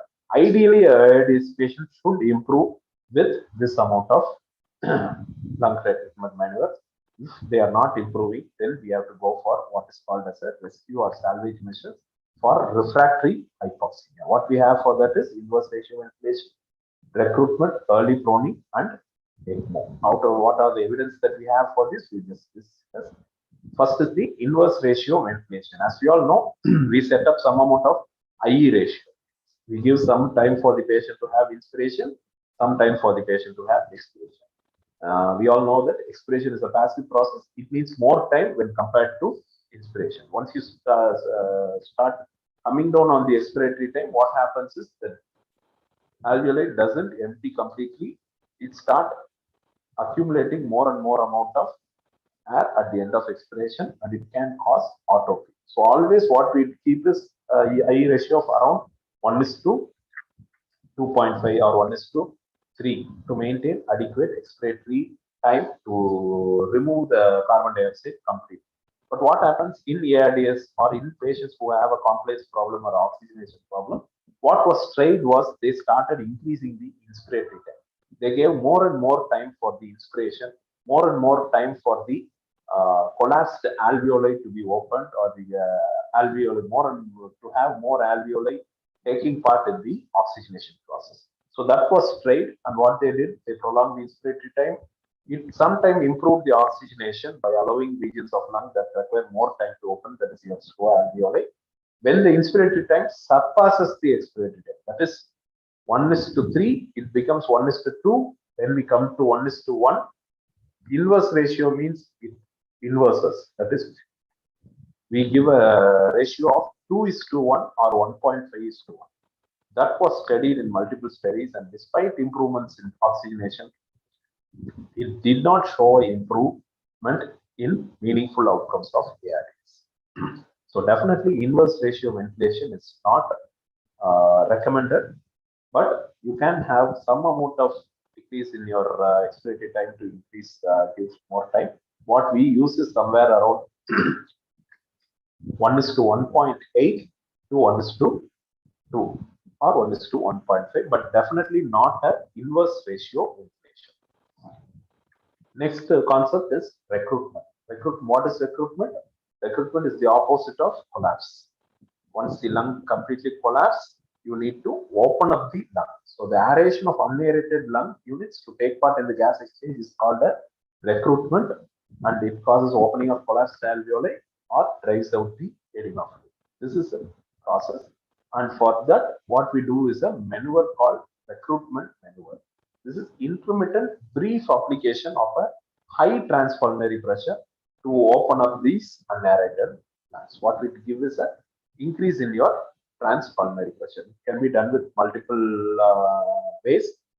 Some of the ways that we early do was what is called as 30-30 or 40-40 or 50-50. They give a high pressure of 30 centimeters of water for 30 seconds, 40 centimeters of water for 40 seconds. This can be given in some ventilators as a sigh breaths. You just press the sigh button. It gives intermittent high pressures for a fixed period of time. Next comes what is called as a peak pressure plus PEEP way, in which you slowly go up on the peak pressure or the plateau pressure or the pressure control. What we try to aim is we slowly increase the advanced pulmonary pressure to a certain extent. Initially it was 20, from 25, 30, 35, 40, 45, you go up to almost 60 centimeters of water, keep it for some time, then slowly come down on the total pressure. This can also be right. But what is found is there was an inconsistent effect on oxygenation. It was variable depending on the magnitude and direction of effect, and the duration of benefit also was very, very variable. It was only very transient. And the response affected by etiology, lung compliance, prior tidal volume and peak, duration of ARDS, and the type of maneuver that you use. And it was also found that it is almost equivalent to PEEP alone. Whether you give a PEEP alone or you do a recruitment maneuver with a PEEP, the difference is not going to be a major one. So how much to inflate it? Based on the different things, you can inflate it up to 60 centimeters of water. So even though there was not much benefit, many people used to do this recruitment maneuvers for a long period of time. The final bell was rung in 2016, 2014, in this large trial called ART trial, where they found out that the mortality was increased with the lung recruitment at a titrated PEEP strategy. So definitely in patients with moderate to severe ARDS, a strategy with lung improvement, lung recruitment compared with low PEEP increase the all-cause mortality. This recruitment should not be routinely done. So what we say is evidence are heading towards harm, probably not better than PEEP alone. Inadequate evidence for its efficacy. There is a transient increase in oxygenation, can be used as a salvage measure during severe hypoxic episode when you get the patient ready for a proning or a ECMO, but not as a routine measure. Keep a close watch on BP. People can have a decrease in the preload and they can go in for hypotension. And whenever you do a recruitment, set appropriate PEEP at the end of recruitment. Otherwise, your recruitment will not be useful. Next comes the most important part. As Dr.Ayyappan said earlier, prone positioning is no longer a salvage measure. It is almost taken and brought it in as a state of the art or the standard protocol for any ARDS measures. This is one maneuver that has shown very good benefit in the ARDS patient. Can be done in almost all the setups and for many patients. The basic physiology in this thing is, in supine position, what happens? Your heart is there. It will compress the dorsal portion of the lung. As you all know, ARDS, the problematic part is your dorsal lung. And this problematic dorsal lung part has further worsening because of the weight of the heart pushing on that part of the lung. And the diaphragm position and the amount of pressure from the abdomen also is increased in the supine position. And there is expansion of the chest wall again is not very homogeneous. Anterior wall of the chest moves better than the posterior wall of the chest, but the problem is in the posterior lung part. So again, that is going to cause a problem. So what we do in prone position, heart goes down, the pressure is relieved from the weight of the heart. The pressure of the diaphragm and the abdominal organs, the abdominal pressure to a certain extent comes down, and the chest wall compliance becomes more homogeneous. The posterior part comes up, and that part of the chest wall is free of any pressure, and it can move better and cause more and more ventilation of the affected part. This again causes an improvement. Also, the transpulmonary pressure, the amount of pressure change between the anterior and the posterior part of the lungs was very, very high in the supine position, becomes less in prone position, and the amount of blood going to the lung that is more ventilated is going to be high. So all these things were evidently proven in this study in 2013 called as ProSaver study. It showed a clear-cut improvement in mortality, and what is very important is to know that it is proven in severe ARDS early application. That is, it's tried within 7 days or 14 days, but it should not be tried the patient in late ARDS and prolonged prone position. Patient should be in prone position for at least 16 hours in a day. Proning for 2 to 3 hours will not help you. It should be done in the early phase of ARDS, in moderate to severe ARDS, and for prolonged prone positioning. It can significantly reduce the mortality either in 28 days or a 90 days. There are a lot of contraindications I didn't want to go into. prone ventilation. So what is the conclusion? Consider it in refractory hypoxia, in severe ARDS. Manpower definitely is necessary. You have to take care of it. Do in early stage of ARDS, prolonged duration every day, turn supine every day to look for complications and give care and watch for complications closely. This is one thing that we can advocate definitely. Next comes the ECMO. ECMO, as we all know, it has become a fashion statement after putting our past CM in ECMO. People started asking for ECMO when they come for even for a liver failure to ICU. They started asking whether you have ECMO in your ICU. So ECMO has definitely become a fashion statement, and people are more and more aware of its usage. And in ARDS is one part where ECMO was used extensively. It is extracorporeal support used to oxygenate the blood. Definitely, it needs a center which is well equipped with the machine, as well as people who are trained in ECMO management. What is the evidence that we have? Initial trial was called as a CSER trial. This was showing a definite improvement in mortality in patients in whom ECMO was used. P-value was almost less than 0.01, and it was showing an improvement in the mortality. So initial, after the study came, almost everyone were jumping to say that ECMO was is the magic bullet for ARDS management. But later this study was further analyzed, and it was found that it was the difference between a hospital where ECMO was not used and in a hospital which was equipped with ECMO usage, and not between patients who are not on ECMO. Because in ECMO group, only 76% of the patient had ECMO actually. Remaining 25% improved with the normal ARDS management. This again states that ECMO hospital, or the hospital which was equipped with ECMO, was more experienced or more equipped to manage a respiratory failure or an ARDS, and the care that they gave as a whole for ARDS was better in that group, and that was actually the reason for the improvement in mortality. CSR study still supports ECMO as a valid treatment option for the management of patients with severe respiratory failure. However, it does not show that ECMO is better than conventional ventilation.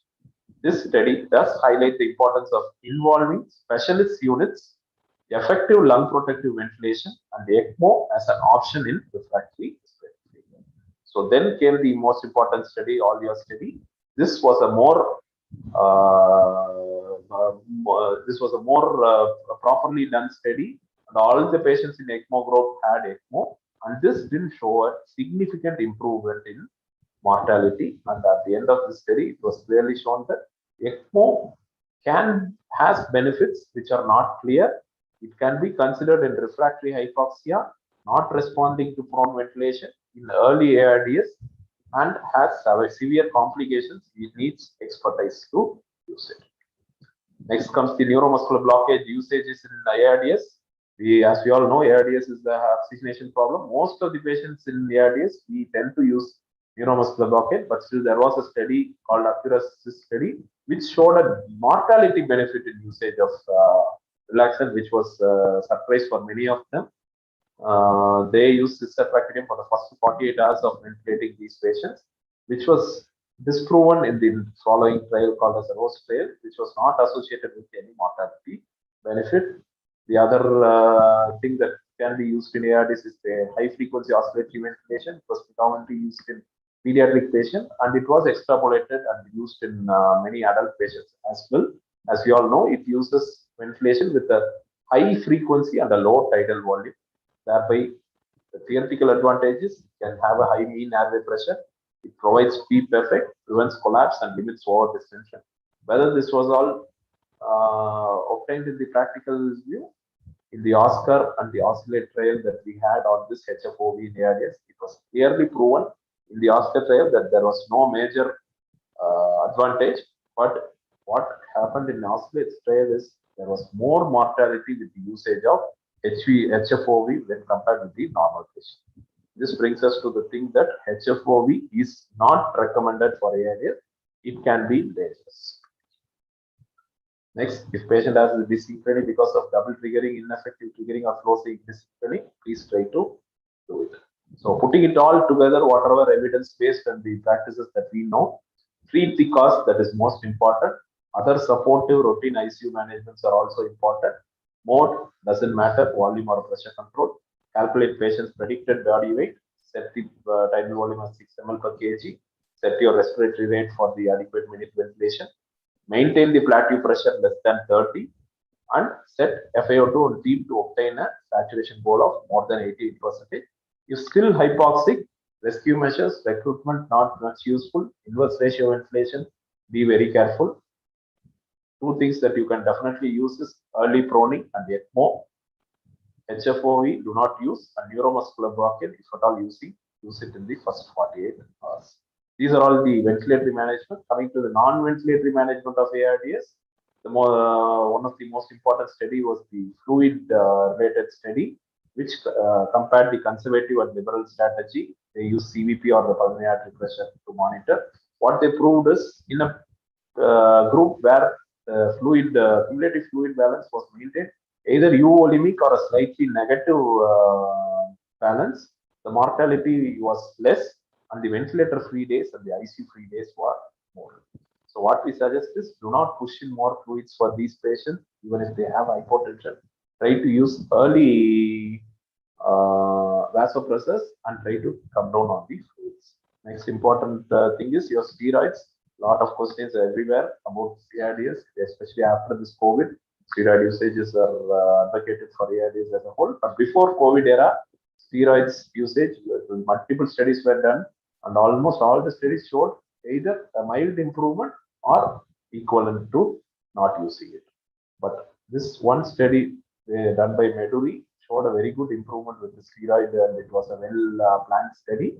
And based on this Meduri trial, what was recommended was it can be used early in the disease course, that is within 14 days of onset, if the patient has persistent or refractory moderate to severe ARDS, despite initial management with standard therapies.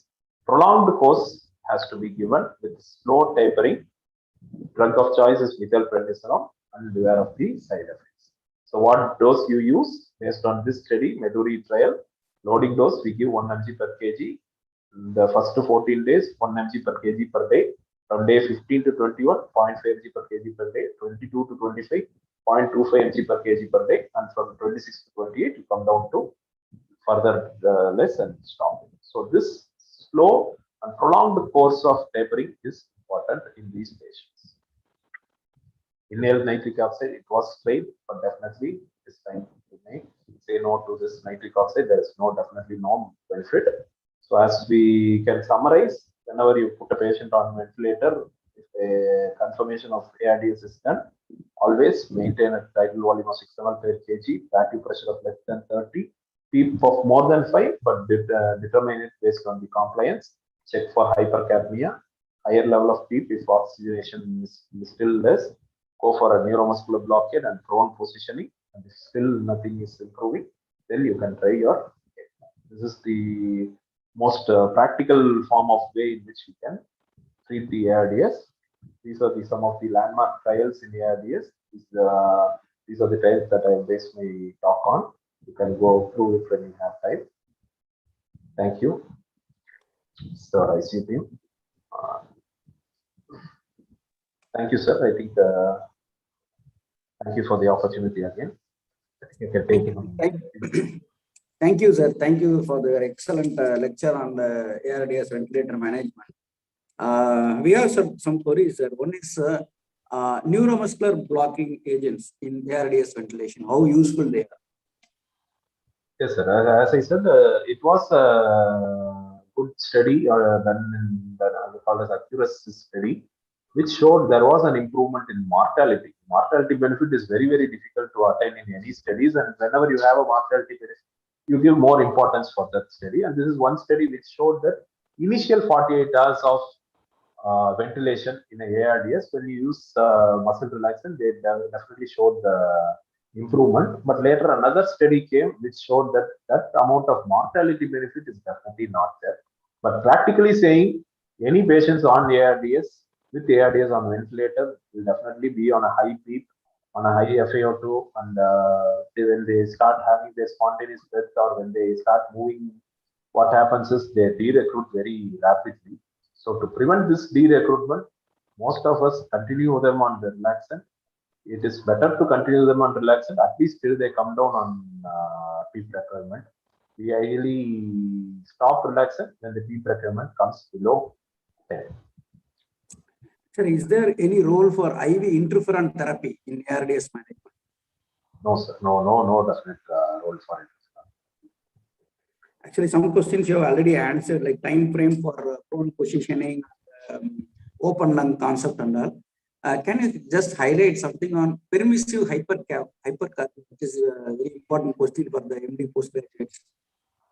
Yes, a permissive hypercapnia, we accept some amount of hypercapnia. Usually, what we aim to achieve is any patient who is on ventilator, we try to achieve a CO2 in the normal range, that is around 30 to 45.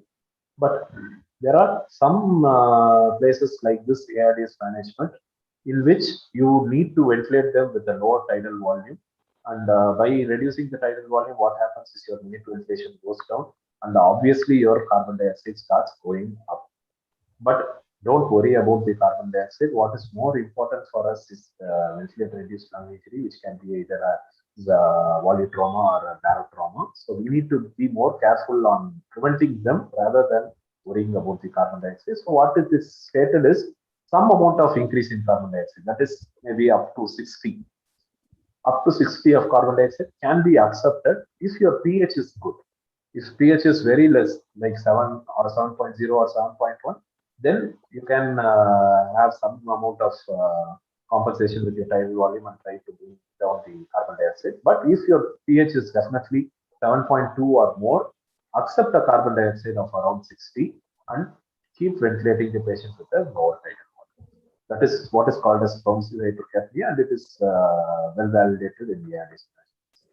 Sir, one practical question. If we have to ambulate, if you have to transfer these patients with ARDS, for example, if we have to transfer them to the theater for some surgical management or shifting them to CT, what type of protocol we have to follow? Because disconnecting them from the ventilator and shifting them, is it ideal? Any procedure on a hypoxic patient, on a ARDS patient is definitely going to be risky, and we need to definitely weigh the risk and benefit of the procedure. If the risk is more and the benefit is less, definitely we need to avoid the procedure. But if the benefit is more, like if you need to do a CT to identify a extrapulmonary cause for ARDS, like a sepsis in some other place which needs to be addressed, you can definitely transport the patient, completely relax them, keep them on a high support. What we do is we use a transport ventilator for transport, put them on a transport ventilator with the same settings in which they were on the normal ventilator, and observe them for at least 15 minutes in the ICU, whether they have any decompensation. If they don't have a decompensation, then start shifting them. Immediately putting them on a transport ventilator and you take them out of ICU, on the way, the chances of them de-recruiting and decompensating is going to be very high. See if they are decompensating in the ICU. If the decompensation is very much, I think we need to even abandon the procedure. If at all we are transport with a good team, with people around, at least the doctor should be there around to take care of the patient and to monitor the pressures and saturations. Thank you, sir. Thank you very much for enlightening us about almost all the parts of ventilatory management of ARDS. Sir, do you have any questions, sir? Sir, you are allowing a permissive hypercapnia, so the chance of respiratory center stimulation will be high. So there is a chance of asynchrony between the patient and the ventilator. In that case, the muscle paralysis will be more beneficial. Yes, definitely. Most of the patients with ARDS, they are on muscle relaxant, whether it is based on the study or not. In practical purpose, all the patients who are in the active phase of ARDS mostly will be on the relaxant. So in that case of ventilatory asynchrony, we can go for muscle relaxant. Yeah, if there is a asynchrony, definitely you can go for muscle relaxant. And if your plateau pressure allows you can go up on your tidal volume up to 8. Okay, sir. Thank you. Thank you, sir. Okay, sir, we'll move on to the last session about COVID ARDS by Dr.T.Senthil Kumar, who is a student of legend in anesthesia, Dr. Ravishankar sir. And he had done FNB Critical Care Medicine. Right now, he is a senior consultant and in charge of medical ICU, Meenakshi Hospital, Tanjore. We welcome Dr. Senthil. Can start with your presentation on COVID ARDS. Thank you, sir. Thank you. Thank you for the organizing. Thank you the organizing team for giving me this opportunity. Am I audible? Yes, sir. Yes, sir. You are audible. Slides are visible, sir. Yes, sir. Yes. Okay. Directly, I'm going on to the topic. So, CARDS, which is nothing but COVID-19 ARDS, COVID-19 ARDS or COVID-associated ARDS. So we're going to see just a small overview, how far it is different from the regular ARDS and how we're going to manage it. Okay. So going on to the definition of the COVID ARDS. First, the definition of the SARS-CoV should be in line with the definition of WHO. That is nothing but the symptoms with the positive RT-PCR or positive CT findings. And with COVID positive, if any equations lying with the definition of, in line with the definition of Berlin definition of ARDS, it is considered to be in COVID ARDS. So going on to the pathophysiology. So right from the beginning, the COVID is nothing but a single-stranded RNA virus, which enters into the body with the help of a spike protein, which facilitates the attachment to the host cell via ACE2 receptors. So these receptors are abundant in epithelium, respiratory epithelium, and that is alveolar type 2 cells, and also in the vascular endothelium. These are this abundance of these receptors in these two types, that is vascular endothelium and respiratory epithelium, causing it to be a notorious and difficult to handle, difficult to manage the COVID ARDS. So because of this virus replication, there is an extensive tissue damage in the infected endothelium or epithelial cells. And this damage is caused due to a cascade of inflammatory and immune-mediated responses. Okay. Then, as usual, after the damage has happened in the alveolar epithelium, then there is an exudative, proliferative, and fibrotic phase, which is already dealt in detail, causing the ARDS progression.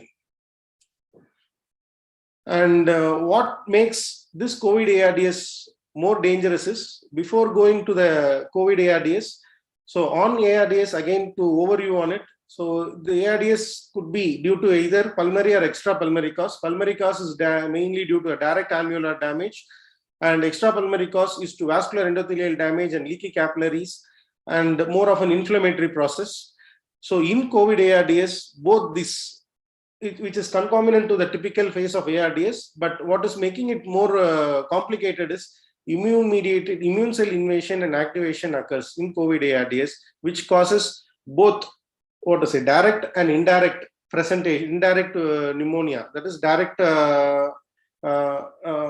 alveolar damage and pulmonary inflammatory response. Both happens so rapidly and both overlaps considerably and causing it more difficult to handle the patient with COVID ARDS.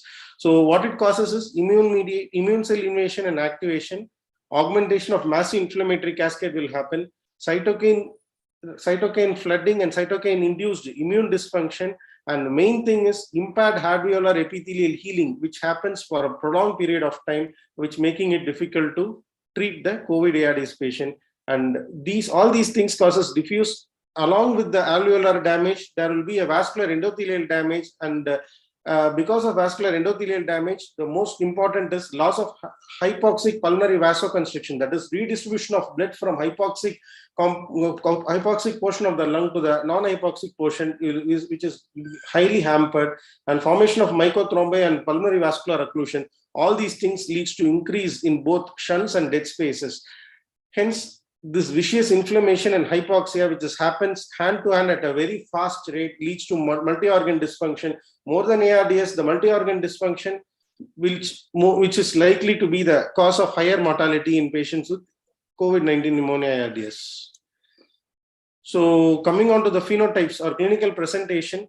So as we know there is a constellation of clinical presentation, right from simple cough and body pain to severe breathing difficulty. We go into the specific ARDS phenotypes. That is, in early phase of pneumonia, it is called type 1, which is due to near normal pulmonary. Here, the patient lungs will be of near normal pulmonary compliance with more aerated lung volume, and type 2 is decreased pulmonary compliance with less aerated lung volume. That is severe COVID-19 pneumonia. We'll see this in detail. So in early COVID-19 ARDS, that is COVID-19 pneumonia, here it is more likely to present like an pulmonary or direct ARDS, where it will be benefited from. And severe COVID-19 ARDS, which is an overlap of extrapulmonary and pulmonary ARDS. Okay, so here it is a normal healthy lung where after a COVID infection, viral injury, which causes a direct damage to the alveolar epithelium, and more of the aerated lung volume will be there. Here during the early ARDS, the hypoxia is more likely due to a low VQ mismatch. But in severe ARDS, there will be a consolidation, collapse, and inflammatory response, which is more on a dependent portion of the lung, leading it to a increased lung weight, and there will be both increased ventilator perfusion mismatch and also shunts, which markedly happens and causing a severe COVID-19 pneumonia. Here there are, sorry.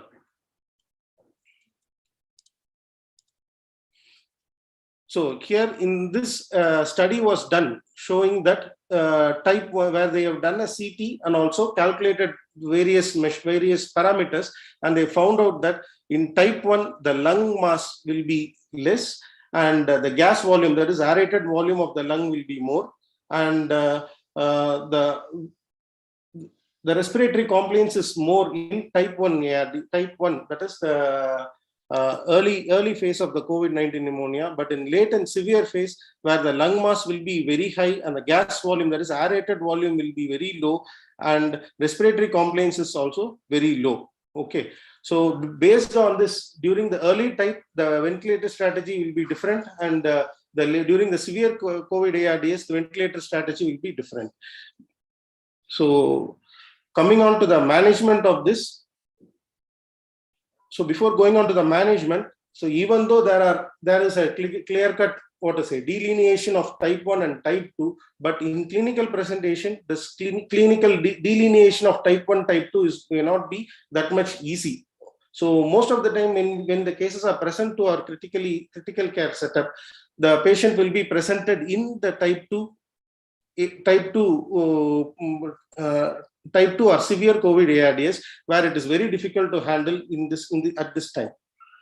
So in the management of COVID pneumonia as such, if you see, the first is pre-infection, that is we need to vaccinate the patient, and also personal protection is important. During the incubation period, there is nothing much we can do. During viral replications, there will be some benefit may be happening with antivirals or immunomodulation. But in ARDS, during severe immune dysregulation, where there is a severe immune dysregulation, we have to target the immune modulation therapy only. So in type 1 patients, the PEEP level should be kept low to avoid, because the patient lung itself having a higher pulmonary compliance, to avoid any lung injury with interventions. And the tidal volume threshold should not be limited to 6 ml per kg, rather thereby preventing the collapse, passive collapse of the lungs. So respiratory rate should not be more, and the patient should, during this phase, most of the time, if we leave the patient with just oxygenation therapy, it will benefit more than rather intervening at this stage.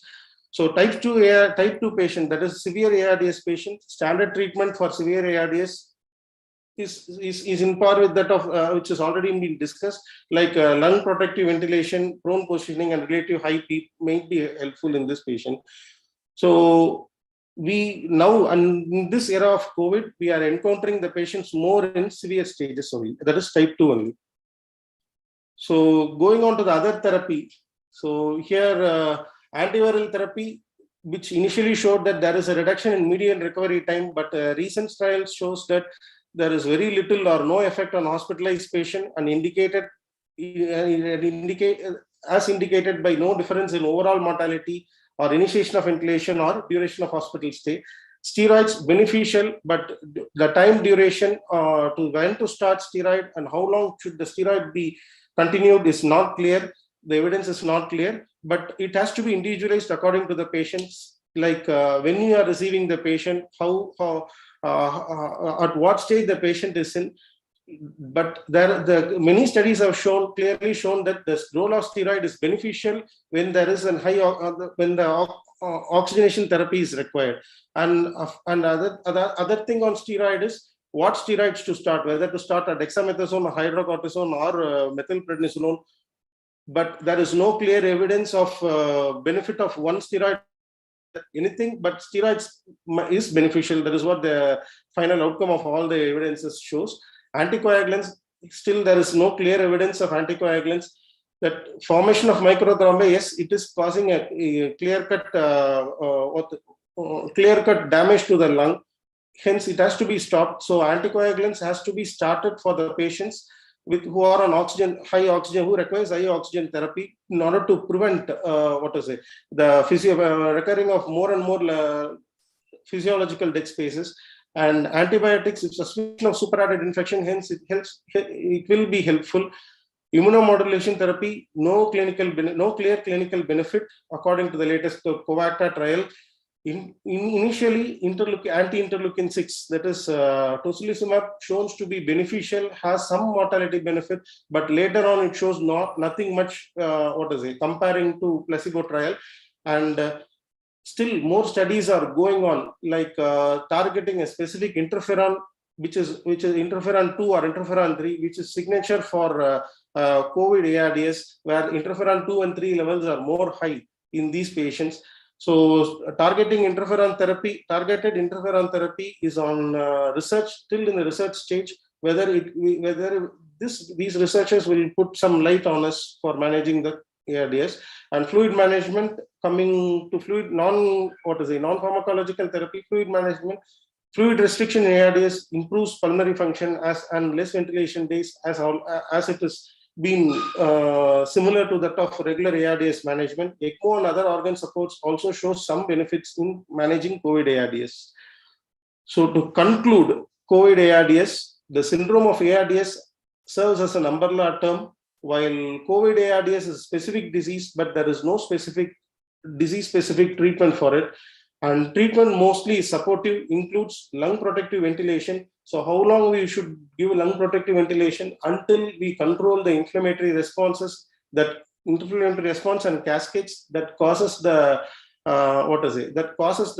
which is the major causative factor for severe ARDS in COVID patients.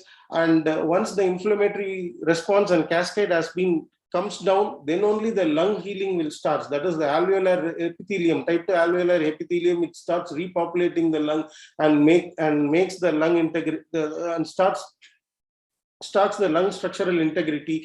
Until that, we have to give a supportive therapy, includes that lung protective ventilation, proning, positioning, restrictive fluid management, anticoagulants, and therapy for infectious complication. All these things has to continue. And multidisciplinary approach is much more helpful right from the initial phase and during the rehabilitative measures and thereafter. And long-term consequences like impaired weaning of oxygen therapy, ICU acquired weakness, ventilatory damage, diaphragmatic interactions, and other neuromuscular disorder, or the far more and other consequences of other organ injuries and thromboembolic complications. And these are all the long-term consequences which causes more and more mortality, adding more and more mortality to the COVID patients.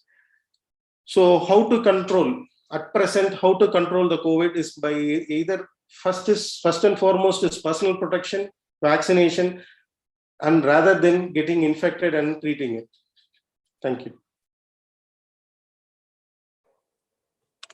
Thank you, Senthil, for the short and sweet presentation on COVID ARDS. I have some few questions. Can you hear, Senthil? Yes, sir. Yes, sir. Yes, sir. So proning in COVID ARDS, how early it should be? Time frame? It should be like Is it like similar like routine ARDS, or is there any difference in COVID ARDS and proning? So that's what here in COVID, there are two clinical, if the patient is presenting at the earlier stage, where there is only a ground glass opacities, there is no much of profound hypoxia, during that time, intervening the patient, like giving a positive pressure ventilation, what will happen is, by giving a positive pressure ventilation on a NIV and increasing the respiratory drive of the patient will cause a self-inflicted lung injury or early lung injury due to stretching of the lung or giving high PEEP at that time is most deleterious. Considering the proning, during at this stage, awake proning, they say that there is some amount of benefit in reducing the ventilation perfusion mismatch, which is happening at the early stage of the ARDS. That is early stage of the COVID-19 pneumonia. When severe COVID ARDS, it is similar to the management like ARDS. It is, proning is a standard of care for managing the severe COVID ARDS. Okay. So what is your take on high flow nasal cannulation in COVID ARDS? High flow nasal cannulation of therapy. Sir, yes, sir. That high flow nasal cannulation, it is similar to NIV, but what is the benefit of high flow nasal cannulation is it causes less of a lung injury in the early stage of ARDS. But always we should have, like NIV, always we should have a vigilant monitoring of patients on HFNC, where they might go on for respiratory fatigue and easy deterioration. In spite of the saturation might be sometimes saturation might be deceiving us. The patient might maintaining a saturation of 90 or 92, but the respiratory drive and the respiratory effort, and easily the patient will get fatigued. Suddenly patient will collapse on that. So vigilant monitoring of HFNC will be should be there, but definitely the HFNC has a better tolerance comparing to other other modes of ventilations, like comparing to NIV, and which is less traumatizing in early phase of, that is type 1 COVID pneumonias, and it will be helpful. Will there be any difference in post-COVID ARDS sequelae, like in lung healing? Will it be different from our routine ARDS, or this COVID ARDS healing will be different? Post-COVID. So the sequelae of the COVID ARDS, the sequelae, that is post-COVID sequelae, it is not only pertaining to the lungs. There are array of complications are happening. Okay, right from the neuromuscular damage, right from oxygenation dependency, and other, even the psychological damage is more in post-COVID patients. Rather, in pertaining to ARDS, it is like the acute fibrosis which is happening makes the lung very much difficult to handle than with other ARDS patients. But on the magnitude of inflammation, how far it is continuing beyond the resolution of resolution of symptoms, we don't know yet. So how far the inflammation is happening, the problems is still happening, will still happen. Thank you, Dr. Senthil. Edward sir, do you have any questions, sir? No, sir. We can conclude. Okay, shall we conclude the session here? I would like to thank all the presenters here, Dr. Ayyappan, Dr. Charan, and Dr. Senthil, for the excellent presentation on ARDS. Over to you, Edward sir, to conclude. Thank you. With that, we come to the end of this session. Next week, there will be no online anesthesia classes because of the Tamil Nadu ISA State Conference of Madurai. We will meet on 24th.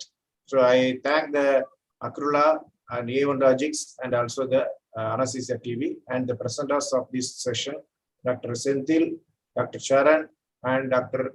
Ayyappan. Ayyappan. Also, I thank everyone. And I also thank Dr. JEYAPRAKASH sir for wonderful coordination. Thank you. We will meet next 24th. Thank you. Thank you, Ananda.